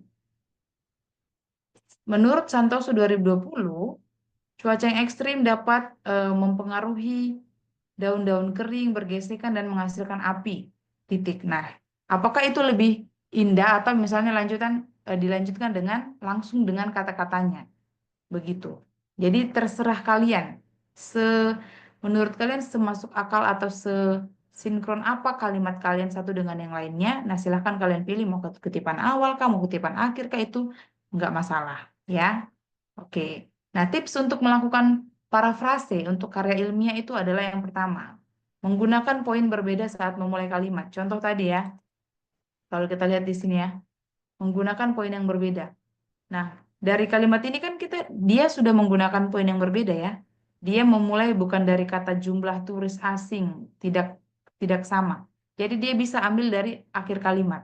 Ya, kalau misalnya kalian masih ingat urutan kalimat ya, SPOK, subjek, predikat, objek itu dan lain-lain. Nah, misalnya Miss Feby sedang memasak. Itu bisa Miss Feby sedang memasak bakso misalnya. Kan itu kalian bisa ganti ya dengan bakso tersebut dimasak oleh Miss Feby atau diolah oleh Miss Feby. Nah, itu contoh parafrase. Jadi, maksudnya adalah jangan kalian mengambil mengambil kata-kata persis sama dari sumber yang kalian ambil. Itu namanya copy paste. Copy paste akan menghasilkan plagiarisme. Tingkat plagiatnya semakin tinggi, berarti kamu sedang mencuri karya orang lain, bukan sedang mengutip karya orang lain dengan bijak dan beretika, bukan gitu. Jadi harus diganti kata-katanya begitu. Kemudian yang kedua adalah menggunakan sinonim sebanyak mungkin. Jadi kalau misalnya contohnya ini ya, jadi kita gunakan sinonim sebanyak mungkin. Kalau di sini ya kira-kira sinonim apa yang dia ubah ya? Coba kalian perhatikan masing-masing sinonim apa yang dia ubah ya. Badan Statistik Nasional CBS ya nah CBS-nya dia tidak pakai lagi ya, intinya dia Badan Statistik Nasional. Kemudian melaporkannya dia ganti dengan tidak pakai melaporkan lagi. Jadi menurut Badan Statistik Nasional, menurut ini sudah berarti berdasarkan Badan Statistika. Jadi nggak usah pakai kata melaporkan lagi. Nah, Swiss mengalami pertumbuhan ya. Swiss mengalami pertumbuhan, naik dia ganti dengan pertumbuhan, ya. Naik di atas, berarti naik itu dia ganti dengan pertumbuhan. Naik itu kan bisa juga ya disinonimkan dengan pertumbuhan ya, tergantung konteksnya. Nah, di konteksnya di sini masih masuk ya, pertumbuhan dramatis dalam jumlah wisatawan. Ya, dalam jumlah wisatawan. Oke, turis. Nah, turis di sini diganti dengan wisatawan gitu. Jadi sebanyak mungkin carilah sinonim yang mana yang bisa kita ganti sinonimnya, atau yang mana yang banyak yang memiliki sinonim dan memungkinkan untuk diganti, silahkan diganti ya, tanpa mengurangi tadi pengertian aslinya kayak gitu ya. Kemudian apalagi yang ketiga, mengubah struktur kalimatnya. Jadi yang tadi ya, tadi kan dia di awal, oke, tadi dia di tengah ya, kemudian diganti menjadi di bagian awal kalimatnya gitu. Kemudian memecah kalimat yang dianggap panjang. Nah, ini juga. Ini dia menurut yang mengganti ini kalimat ini cukup panjang. Jadi dia ganti atau dia potong menjadi 2 kalimat ya. Kalimat yang pertama, menurut Badan Statistik Nasional, Swiss mengalami pertumbuhan dramatis dalam jumlah wisatawan pada tahun 2017. Lebih dari 42 juta. Nah, jadi kalau di sebelumnya dia dalam 1 kalimat, setelahnya dia menjadi 2 kalimat. Nah, perhatikan. Di mana kita harus meletakkan citasinya, letakkanlah citasinya di pokok dari kalimat itu. Ya, kalimat ini. Ini kan 1 kalimat dibagi 2 ya. Nah, kalimat yang banyak memiliki penjelasan dan data, disitulah dia letakkan citasinya. Nah, biasanya memang di akhir daripada kalimat yang diambil, yang diparafrase. Ya, begitu. Oke, karena di kalimat pertama ini kan masih pembuka ya, menurut Badan Statistik. Nah, kalimat penjelasnya adalah di bagian ini. Ya, yang menjadi inti dari penjelasan. Ya, data-datanya ada di sini semua, makanya diletakkanlah citasinya di bagian tersebut. Dan biasanya juga memang citasinya diletakkan di akhir dari kalimat yang diambil. Seperti tadi pertanyaan Filia ya, Miss diletakkan di mana? Di akhir kalimat kah?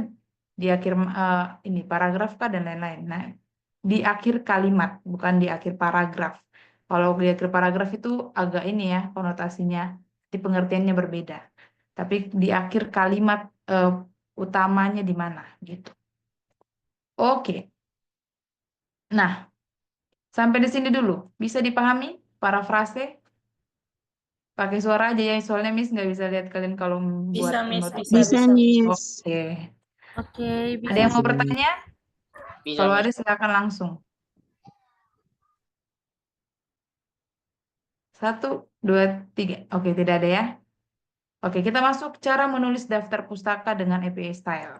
Oke, nah ini contohnya. Jadi ini format dan contohnya. Contohnya kalau misalnya dari buku. Dari buku kita butuh apa untuk buat daftar pustakanya? Butuh nama pengarangnya, tahun terbitnya, judul bukunya, dan penerbitnya. Ini kalau dia edisi yang ke-7. Ya, edisi ke-7 itu tidak perlu lagi tempat. Ya, tempat kota diterbitkan di mana. Tapi kalau edisi yang ke-6 itu masih butuh. Dia tempatnya diterbitkan di mana? Di Jakarta kah? Di Papua kah? Di mana? Ya. Contohnya begini ya, Senjaja, Sasa Juarsa. Nama pengarang itu selalu nama akhir, nama depan, dan nama tengah.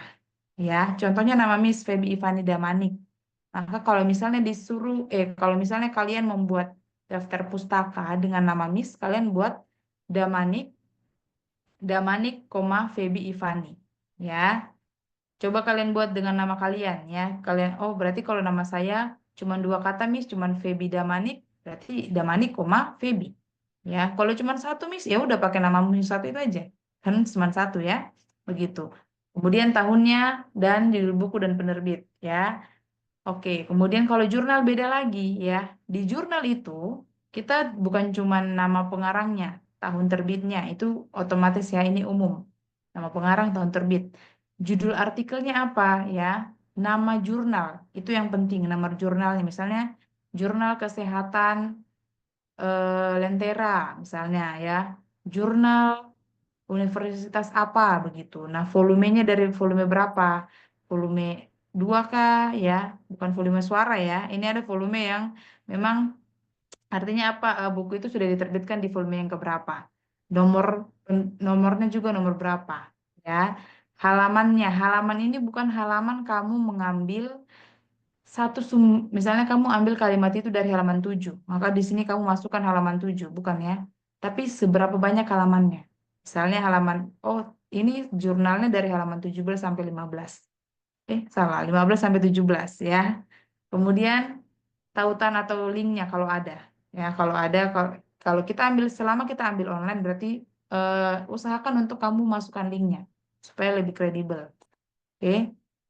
Ini nanti Miss kasih PPT-nya ke kalian. Nanti kita akan ini ya, praktek bagaimana cara pembuatannya dari Word, dari Microsoft Word gitu. Kemudian kalau e-book bagaimana? Kalau e-book nanti tambahannya adalah ini aja, tambah URL-nya aja ya. Kemudian kalau tugas akhir, kalau kita mau ambil dari makalah orang lain atau misalnya apa ya namanya, skripsi orang lain bisa nggak, Miss? Bisa, kita bisa ambil ya dengan cara yang begini. Nah, nanti kita lihat ya. Oke, website bagaimana, Miss? Oke, website lebih simpel lagi. Nama penulis, tahun, tanggal, judul halamannya apa, ya, nama websitenya, kemudian URL-nya apa, ya, koran dan lain-lain. Oke, sebelum kita akan praktek menggunakan Microsoft Word. Oke, ada yang mau bertanya? Saya Miss. Oke, silahkan. Miss, itu kita tulis dia punya citasi, ada kayak minimal maksimum ya? Kayak kita harus tulis 2 atau 3 atau terserah kita. Oke. Kalau untuk kalau untuk karya ilmiah yang kita akan buat, nanti coba kembali ingat lagi yang Pak Kris tadi sudah jelaskan, ya. Minimal dari sumber yang mau digunakan berapa? Kalau misalnya Pak Kris bilang 10, berarti kamu carilah 10 sumber yang akan mendukung kamu punya kata-kata, kamu punya ide-ide di dalam karya ilmiah itu, ya. Kalau misalnya nggak ada batasan ya terserah begitu. Tapi jangan juga misalnya dalam satu paragraf semuanya itu kutipan dari sumber-sumber lain. Nggak ada idenya kamu, nggak ada kata-kata dari kamu, nggak boleh juga. Misalnya gini, misalnya ketika Miss mau ini nih, kita mau bikin topik kita mau bikin karya ilmiah tentang topiknya penggunaan AI ternyata bermanfaat. Intinya tentang AI dapat membantu proses pembelajaran siswa. Nah, berarti idenya dari pemikiran kamu apa dulu gitu ya. Jadi misalnya kalau menurut kamu, tapi jangan pakai menurut saya ya. Misalnya AI dapat digunakan untuk membantu proses pembelajaran. Nah, kamu carilah sumber yang bisa mendukung kata-kata kamu tadi. Coba cari di internet, website kah, dari jurnal kah, dari buku kah. website bisa membantu proses pembelajaran. Nanti ada penjelasannya.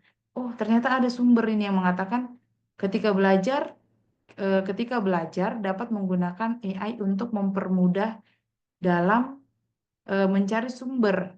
Nah, itu contohnya. Nanti kamu masukkan.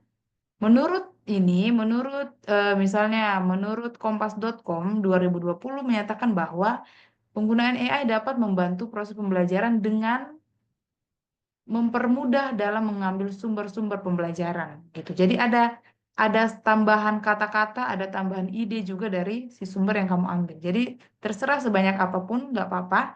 Yang penting mendukung idenya kamu. Bukan berarti kamu hanya mengumpulkan ide-ide dari sumber-sumber itu.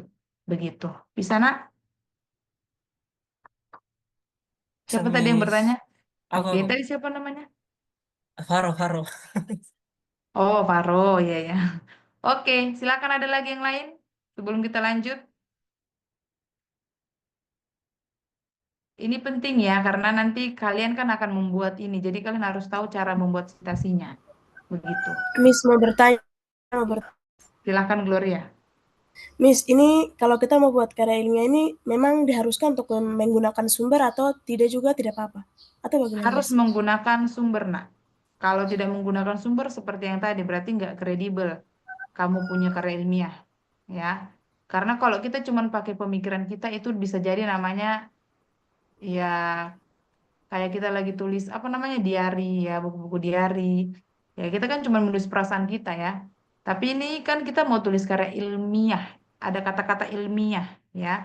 Ilmiah itu menandakan apa? Oh ada berdasarkan penelitian siapa, berdasarkan sumber siapa gitu. Jadi lebih ilmiah gitu. Bisa nak? Oke, bisa, Miss. Terima kasih, Miss. Oke. Apakah ada yang lain? Ada Miss. Silakan. Oke, untuk pertanyaannya, kalau misalnya kita ambil kutipan dari jurnal, tadi kan Miss sudah kasih tahu kalau kita bikin citasi dari jurnal ada caranya tadi toh. Ya. Tapi misalnya jurnal itu dan dia mengutip mungkin dari buku lain. Ketika kita memasukkan ke kita punya artikel ini, kita akan kutip dia punya cara itu seperti yang Miss sudah kasih ajar ikut jurnal atau pakai cara kutipan buku, Miss. Cara mengutip Oke. kalau kita ambil Contohnya, atau tetap iya, oke, Miss bisa paham. Contohnya Gili tadi dia baca jurnal. Nah eh, di jurnal ini ada kalimat yang justru itu yang mendukung kamu punya opini, ya. Tapi itu adalah kalimat dari buku yang dikutip oleh si jurnal itu. Toh, berarti kamu harus mengutip di dalam kutip. Itu namanya mengutip di dalam kutipan. Nah, si penulis bukunya misalnya penulis bukunya adalah itu, ya. Kemudian ini penulis bukunya ya. Penulis bukunya itu itu misalnya dia 2023 ya. Kemudian si penulis jurnal itu adalah Ita ya, walaupun namanya agak mirip ya. Itu dia jurnalnya terbit 2025. Nah, kan yang kamu baca adalah jurnal ini toh, penulis jurnalnya punyanya si Ita yang kamu baca. Berarti kamu tetap kutip punyanya Ita. Tapi cara mengutipnya adalah eh, itu di dalam Ita 2000 ya. Itu dalam Ita 2000 berapa itu 2025 gitu. Menyatakan apa? Ya. Menyatakan AI dapat digunakan untuk apa bla bla bla ya. Jadi ini. Nah, sumbernya nanti pakai sumber siapa? Mis tahunnya, nama jurnal itu tetap pakai cara pengutipan jurnal karena yang kamu lihat itu adalah jurnal. Yang kamu ambil kan dari jurnal. Berarti kamu pakai jurnal. Tapi tetap kamu pakai kata nama-nama itu, nama-nama itu. Kamu pakai namanya si itu sebagai bukti bahwa kalimat yang kamu ambil ini adalah pernyataan dari si itu. Tapi itu sudah dikutip sebelumnya oleh si Ita 2025. Sampai di sini bisa, Nak? Oke, Miss, paham, baiklah. Oke, ada lagi? Oke, 1, 2, 3. Tidak ada ya? Oke, kalau tidak ada kita lanjut. Bagaimana cara membuatnya? Ya, tadi kan Miss agak percepat saja ya di bagian ini tadi.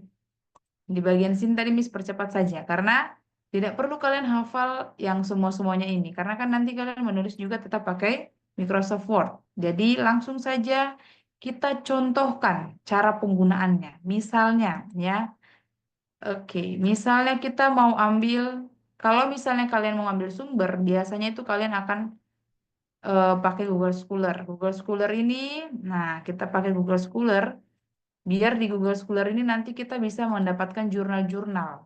Ya, jurnal. Kenapa harus jurnal, Miss? Karena jurnal itu kan berdasarkan penelitian, baik itu penelitian kuantitatif atau kualitatif. Seperti yang Pak Kris tadi sampaikan ya. Jadi dia lebih ilmiah. Jadi kalau website kan dia ada yang masih terpercaya, tapi ada juga yang tidak ya. Begitu. Nah, oke.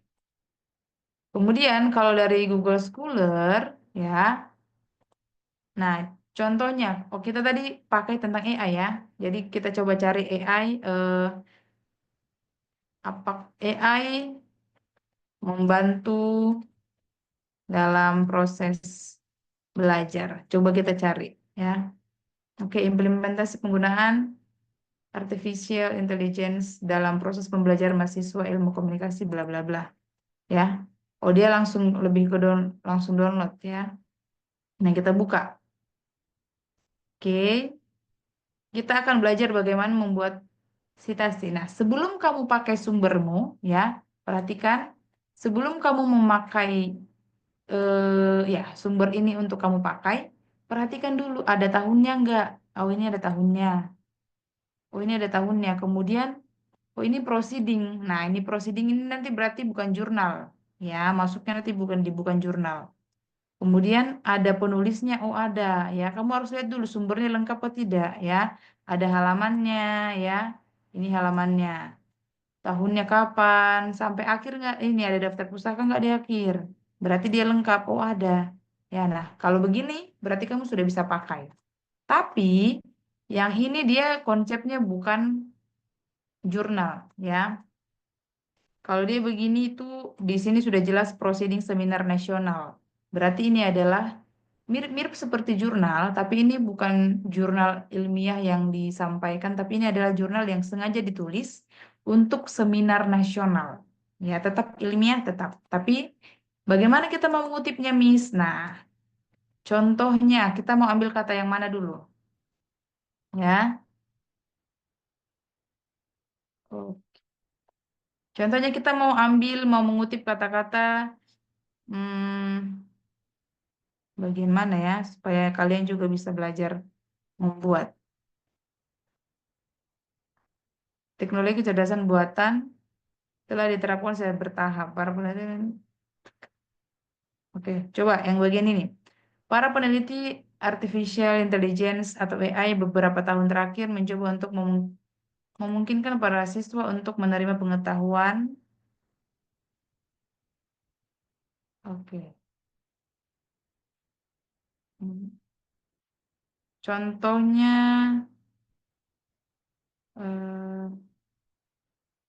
oke ini. Coba kalian,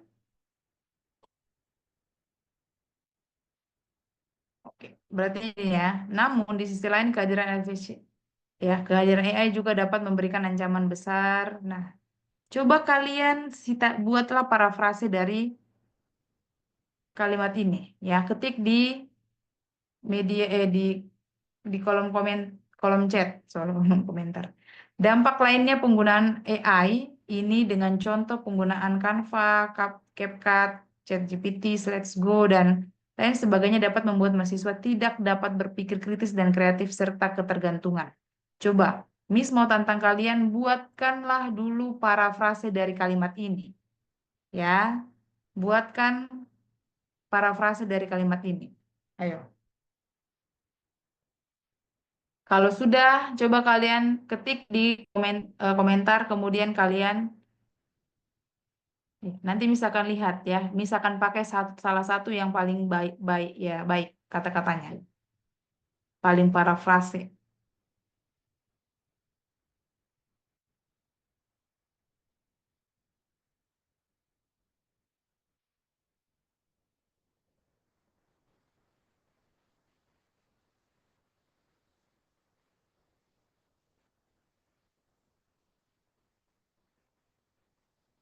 Apakah ada yang sudah?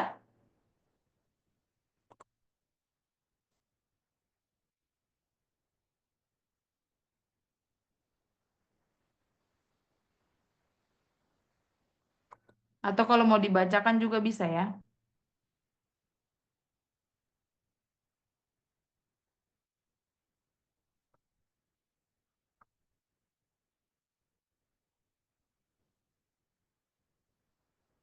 Dampak lainnya penggunaan AI. Jangan mengubah inti, ya. Inti yang mau disampaikan tidak boleh diubah. Yang kata-kata yang bisa dicari sinonimnya, silahkan kalian cari sinonimnya. Tidak dapat berpikir kritis dan kreatif, ya.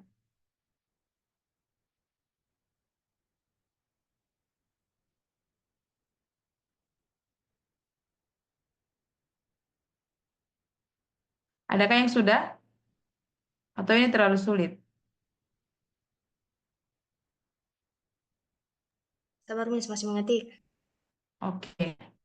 Kalau sudah langsung ini ya, open mic langsung ini, bacakan. Karena Miss nggak bisa lihat kolom komentarnya.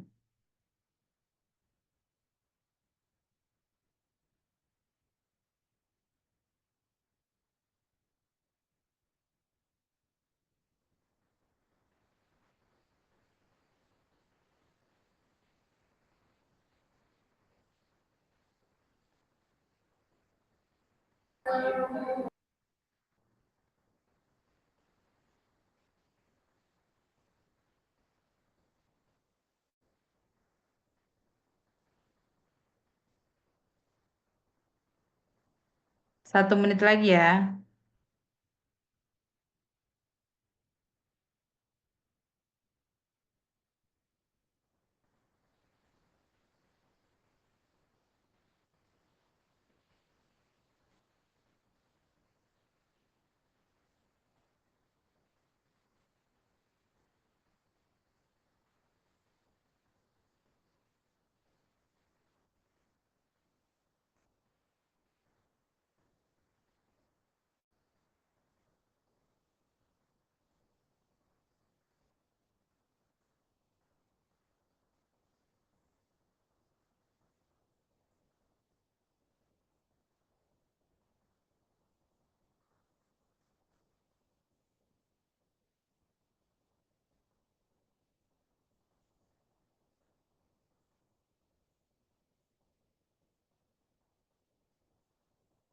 Oke. Apakah ada yang sudah?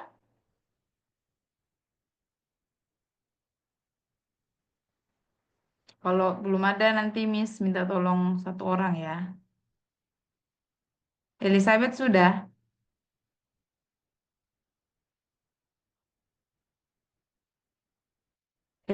Situmorang.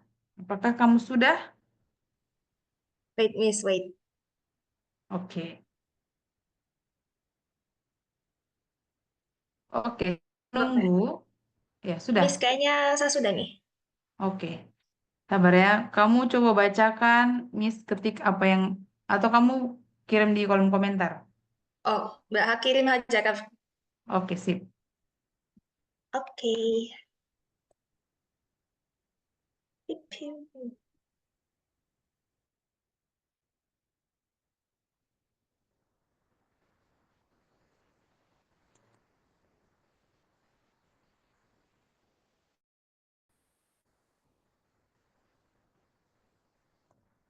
Sudah terkirim, Nak? Kalau sudah terkirim, kasih info ya.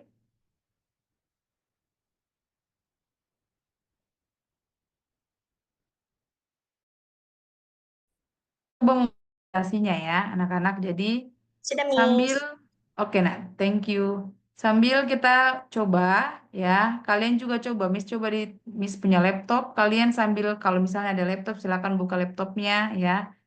Kita akan buat daftar pustakanya.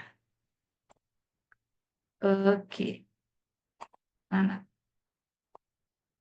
oke, beberapa contoh aplikasi yang memanfaatkan kecerdasan buatan atau artificial intelligence termasuk Canva, ChatGPT, dan Slides Go. Oke, contohnya beberapa contohnya ini ya. Dampaknya adalah tidak dapat berpikir secara kritis dan kreatif serta menyebabkan ketergantungan. Oke. Kita coba pakai kata-kata ini ya. Sorry. Oke, dia nggak bisa di. Oke, nggak bisa. Oh, nggak bisa di copy ya? Iya, nggak bisa di kopas. Oh, dari Ruth juga ada. AI memiliki dampak negatif. Contohnya dengan adanya Canva, ya CapCut, ChatGPT, dan lain sebagainya membuat ketergantungan bagi mahasiswa serta kurangnya berpikir kritis dan kreatif. Oke, mantap. AI juga memiliki dampak, oke banyak ya. Dan kalian sudah bisa mencoba untuk memparafrase ya. Nah, misalnya seperti yang kalian tadi sampaikan. Ya, terima kasih untuk anak-anak yang sudah kirim ya. Beberapa contoh. Oke, Miss pakai kata titik-titik aja ya. Sampai tadi di kata serta menyebabkan ketergantungan. Oke, kita mau membuat citasinya. Kita buat citasi di akhir saja ya. Nah, ketika membuat citasi anak-anak, kalian harus klik referensi ya. Atau kalau tergantung bahasa di laptopnya, di bahasa Inggris ada yang bahasa Indonesia, kalau di bahasa Indonesia referensi, kalau di bahasa Inggris berarti reference ya. Klik referensi, kemudian sisipkan kutipan ya. Nah, ini adalah kutipan yang Miss sudah buat tadi. Nah, sisipkan kutipan, pilih tambahkan sumber baru. Ya, tambahkan sumber baru. Nah, di sini kalian harus dulu pilih sumber baru yang kalian gunakan apa? Buku kah? Ya, kalau buku dia sumbernya nanti beda, lihat ya. Buku atau kalian pakai bagian buku. Ini biasanya kalau misalnya eh, di Google Books itu banyak ya buku-buku yang tapi nggak bisa dibuka semuanya. Nah, bisa pakai ini. Atau artikel jurnal kah? Ya, atau artikel dalam catatan periodik. Nah, atau dia laporan konferensi. Nah, kalau yang tadi kita pakai itu adalah laporan konferensi. Ya, karena apa? Karena itu adalah eh, jurnal yang digunakan dalam sebuah konferensi, dalam sebuah seminar. Ya, jadi kita menggunakan yang itu. Nah, masih banyak lagi ya. Kalau misalnya Miss, saya gunakan website, berarti bagaimana Miss? Berarti ini situs web. Ya, jangan sampai salah. Jangan sampai kamu pakai jurnal, tapi kamu isinya di situs web. Ya, nah kita coba pakai yang tadi ya, laporan konferensi. Kita perhatikan, kita Miss buka lagi ya laporan konferensi yang tadi. Oke, tadi siapa aja yang mau diminta? Pengarangnya siapa? Ya, pengarangnya, oke, coba kita lihat. Oke, pengarangnya siapa di sini?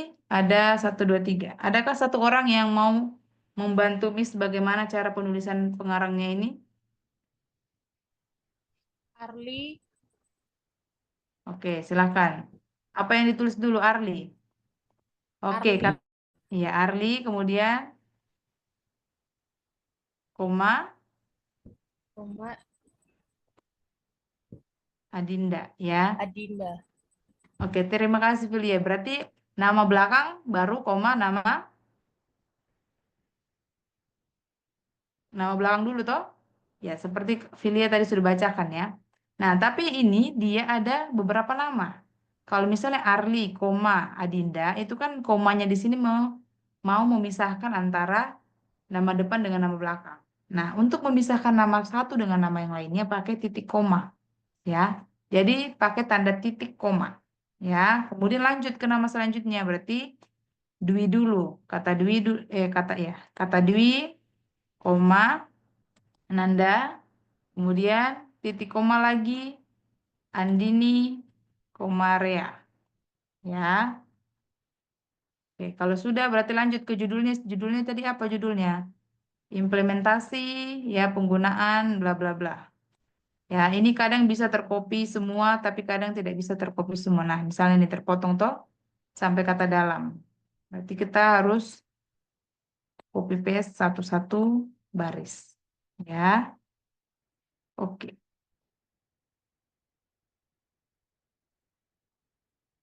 Eh, Kemudian halamannya. Nah, halaman itu seperti yang Miss tadi sampaikan ya, bukan halaman di mana kamu ambil. Misalnya tadi kita ambil dari halaman berapa? 363, bukan. Tapi semua halamannya itu dari halaman berapa sampai halaman berapa. Ya. Oke, ternyata seminar ini dia, proceeding seminar nasional ini dia punya sekitar dari halaman 362 sampai 374. Ya. Dia, oke, kita masukkan halamannya dari 362 sampai 374. Tahunnya kapan? Tahun 2023, ya. Kemudian nama publikasi konferensinya apa? Ya, ini. Ini berarti seminar nasional UNESA, atau coba kalian lihat lagi. Oh, ini Seminar Nasional Universitas Negeri Surabaya 2023. Itu nama konferensinya. Ya. Yang selama ini mungkin ada yang pakai seminar proceeding tapi masuknya di jurnal, berarti kalian kedepannya nanti diperbaiki ya. Oke, kotanya di mana? Ya, kotanya di mana? Di Unesa berarti ada di Semarang ya. Kemudian apa lagi? Penerbitnya siapa? Oke. Oh, nanti ya ini kotanya tadi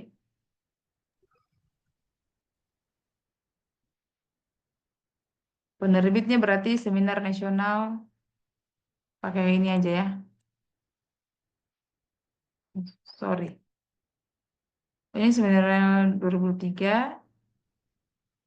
Berarti pakai di Surabaya ya untuk kotanya, sorry. Karena seminarnya di Surabaya. Oke. Berarti penerbitnya Universitas Negeri Surabaya. Jadi memang kita harus membaca supaya kita bisa tahu sumber-sumbernya itu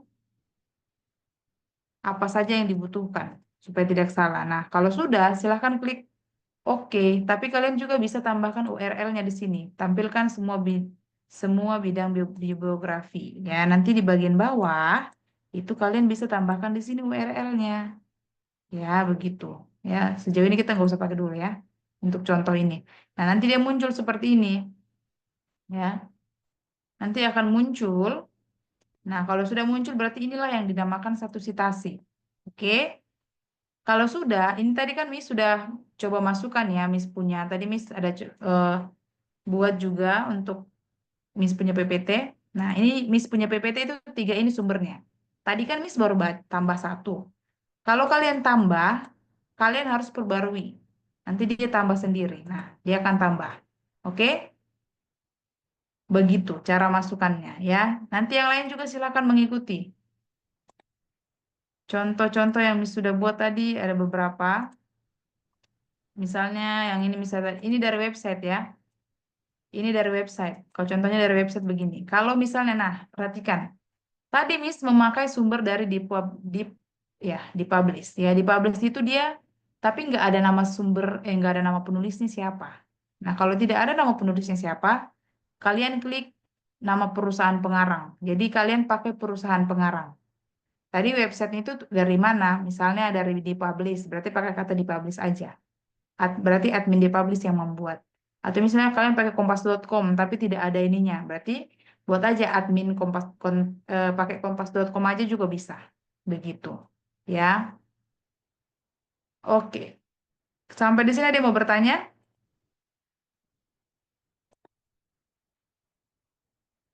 Ada yang mau bertanya? Nanti bisa dicoba-coba ya.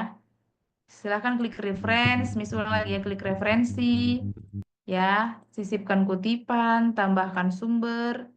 Yang pertama sebelum masukkan sumbernya, kalian pastikan dulu kalian jenisnya apa, buku kah, ya, website kah, nah, situs website, nah, nama pengarang websitenya siapa. Oke, kita cari contoh yang website ya. Ini satu terakhir ya, sebelum kita, karena waktu ini sudah mau, harusnya sudah habis sih. Oke, ini sambil website, contohnya ini. Nah, pengertian literasi. Oke, berarti ini namanya judul websitenya, ya. Ini judul nama halaman webnya. Nama halaman webnya masukkan di sini. Nah, nama situs webnya yang mana, Miss? Nama situs webnya adalah dipublish, ya. Ini kan dipublish ya, bisa pakai dipublish, bisa pakai penerbit dipublish juga bisa. Ya, kemudian kalian masukkan di nama situs web. Jangan sampai tertukar di nama situs web dengan nama halaman web. Halaman web berarti judul ceritanya, beritanya. Kalau nama situs webnya, websitenya dari mana? Misalnya Kompas atau Liputan 6 gitu ya. Nah, tahunnya berapa? Misalnya 2020. Dari situ tadi berapa? Oke, di sini Desember 11 2022 ya. 2022 Desember harinya 11. Harinya di sini bukan hari Senin, Selasa, Rabu bukan ya, tapi tanggalnya. Kemudian URL, kalau website itu pasti harus ada URL. Kalau tidak ada URL-nya berarti tidak kredibel ya, namanya juga website. Begitu, kasih masuk. Oke, pengarangnya siapa terakhir? Pengarangnya adalah, nah di sini dia pakai kata dipublish, berarti memang dia menggunakan ini ya, admin. Jadi dia tidak pakai kata, tidak nama orangnya langsung. Oke, berarti pakai perusahaan pengarang, tulis dipublish. Begitu. Oke, tinggal klik oke, nanti akan muncul ya. Tadi bisa klik di mana itu? Nah ini. Oke, sepertinya bisa ada salah. Oh, Miss buat di 2 kali ya. Oke, contohnya begitu ya. Kalau cara memasukkannya. Oke, sampai di sini adakah yang mau bertanya? Miss, Iya. saya mau bertanya. Oke, Kalau silakan. kalau kalau yang kayak tadi Miss bilang case-nya adalah kutipan di dalam kutipan itu, cara bikinnya Oke. sama. Oke. Cara buatnya sama saja ya. Coba lagi berbagi ya. Contohnya kalau misalnya tadi Miss mengutip misalnya ya, kita kan sudah buat ya dari si mana tadi? Misalnya ini si Andini, Arli, Dwi, dan Andini ini ya. Nah di dalamnya itu misalnya contohnya ada sumber lain. Contohnya siapa di sini? Harusnya di sini ada. Nah misalnya ini Colen ya. Ini kalau begini nih biasanya dari buku ini yang lama-lama. Colen 1997. Ya kan artikelnya kan yang dari si Arli toh. Nah berarti kita masukkan Colen dalam. Kemudian masukkan tadi referensinya dari siapa? Tadi kan kita sudah Arli. Nah, kita tinggal klik Arli. Nah, caranya supaya dia bisa diedit, kalian klik bagian panah ini. Kemudian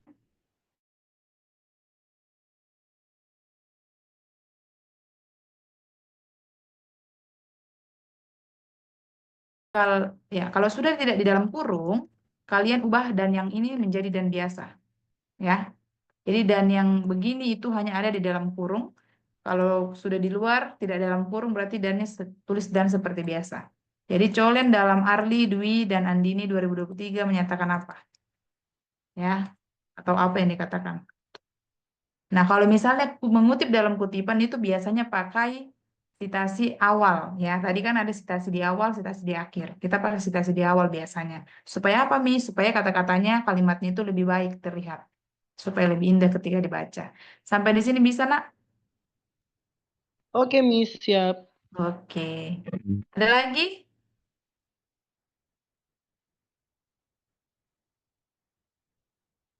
Tidak ada.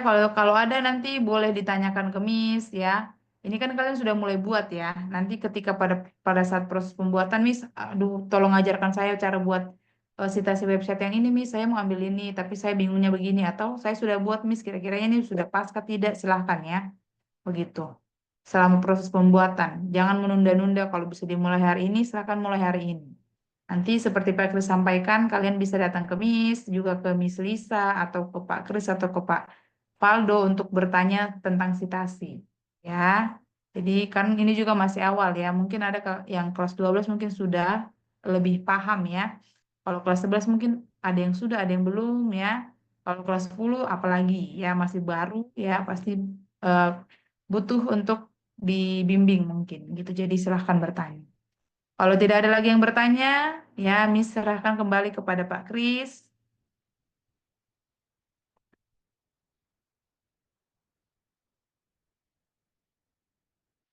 Pak Kris masih di dalam? Oke, masih. Oke, silakan Pak. Terima kasih, Miss Feby. Kita boleh kasih reaction untuk Miss Feby dulu. Kasihan ya, Miss Feby sudah menyampaikan dengan susah payah. Ya, kita kasih reaction dulu. Wah, luar biasa. Terima kasih, Miss Feby. Oke.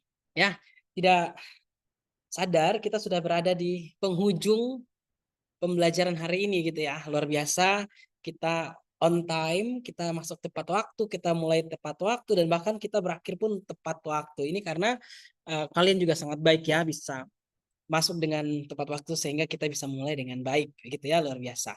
Nah, di akhir pembelajaran kita hari ini, sebelum kita tutup dalam doa, ya Pak Guru nanti akan mengirimkan materinya Ibu Feby dan Pak Kris ke grup. Kemudian nanti juga kita kirim buku panduannya, ya mungkin ya paling maksimal ya jam 2 sore ini ya, maksimal kita akan kirimkan semuanya dan kalian bisa belajar kembali. Nah, Pak Guru juga lagi recording, jadi nanti bisa mungkin tidak bisa kirim di grup ya, tapi nanti kalau kalian mau dapat boleh datang ke Pak Guru dan mau nonton lagi. Dan sudah Miss Feby sampaikan, untuk citasi ini memang Pak Guru percaya ya tidak mudah ya. Ini kita semua apa ya, sedang bergumul untuk bisa mengerjakan itu dengan baik gitu ya. Jadi tidak mudah, tapi it's okay. Miss Feby sudah bilang ada Pak Kris, ada Miss Lisa, ada Pak Rivaldo, ada Miss Feby yang ketika di waktu kosong kami bisa untuk apa ya, sharing tentang cara membuat citasi. Kalau sudah tahu itu pasti mudah sekali, mudah sekali. Ya karena misalnya yang baru kenal itu yang kayak aduh ini maksudnya apa sih? Tetapi kalau sering-sering digunakan itu hal yang sangat mudah dan itu sangat penting dan membantu kalian juga begitu ya. Oke, kita akan tutup, namun sebelumnya kita akan foto bersama dulu. Kita akan ambil gambar bersama, boleh semua kalau bisa ya aktifkan layar, tapi kalau ada yang tidak bisa ya tidak jadi masalah ya. Tuh. Luar biasa ya. Hari ini tembus ya, hampir semua datang ya. Cuma 1-2 orang aja yang berhalangan karena ada yang sakit juga ya. Oke. Di sini ada 2 slide di Pak Guru, sehingga nanti Pak Guru hitung 1-3, kalian tetap tahan ya, karena Pak Guru akan ambil screenshotnya 2 kali. Gitu. Siapa tahu kalian ada di slide sebelumnya ya. Oke, Miss Feby boleh nyalakan kamera juga boleh.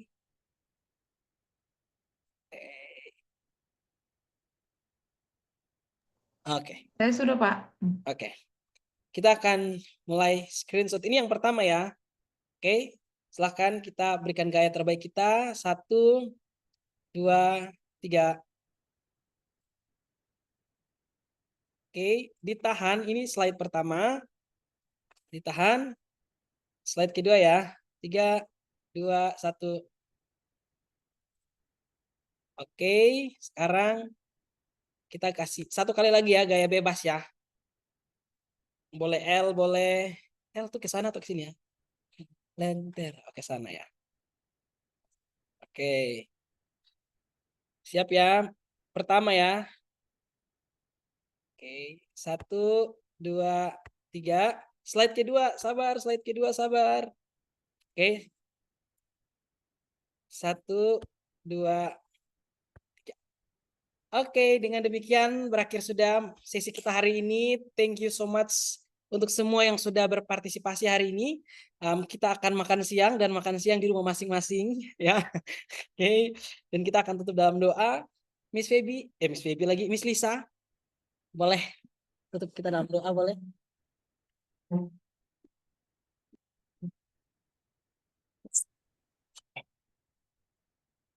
Oke, sebelum kita akan mengakhiri kedua sesi kita pada hari ini, mari kita bersatu di dalam doa. Tuhan Allah Bapa kami yang bertahta dalam kerajaan sorga, mengucap syukur ya Tuhan untuk setiap berkat-Mu di mana hari ini kami sudah dapat berkumpul, kami dapat belajar banyak hal baik ya Tuhan, dan kami juga sudah dapat banyak hal untuk kami dapat mempersiapkan diri sebelum kami akan masuk ke dalam proses kami membuat karya ilmiah pertama kami ya Tuhan, atau mungkin karya ilmiah kami yang kesekian, tapi kiranya ya Tuhan, setiap pengerjaannya Engkau sertai, Roh Kudus-Mu yang bekerja dalam setiap hati kami, dan kiranya setiap apa hal yang baru kami pelajari dapat tidak hanya lewat saja seperti angin, tapi kiranya itu dapat kami gunakan dalam setiap kehidupan kami dan dapat menjadi dampak yang baik bagi setiap kehidupan kami.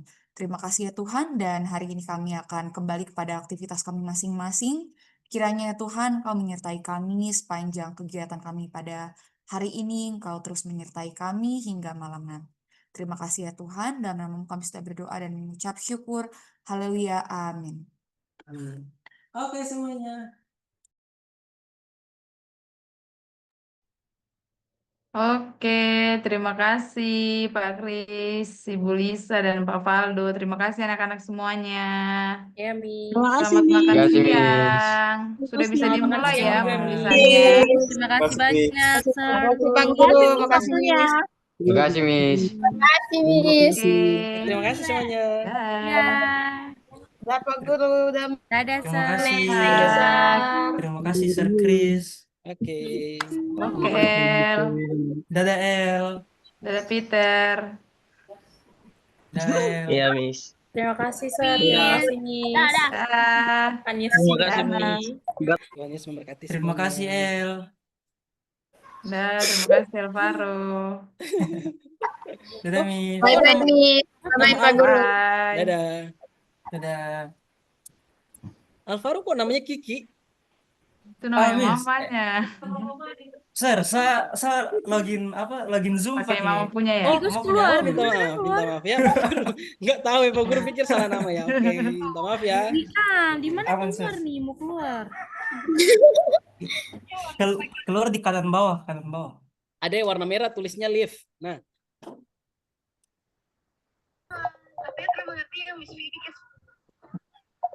Pak Kris, untuk ini apa namanya batas sumbernya mereka ada nggak? nanti ada di buku panduan.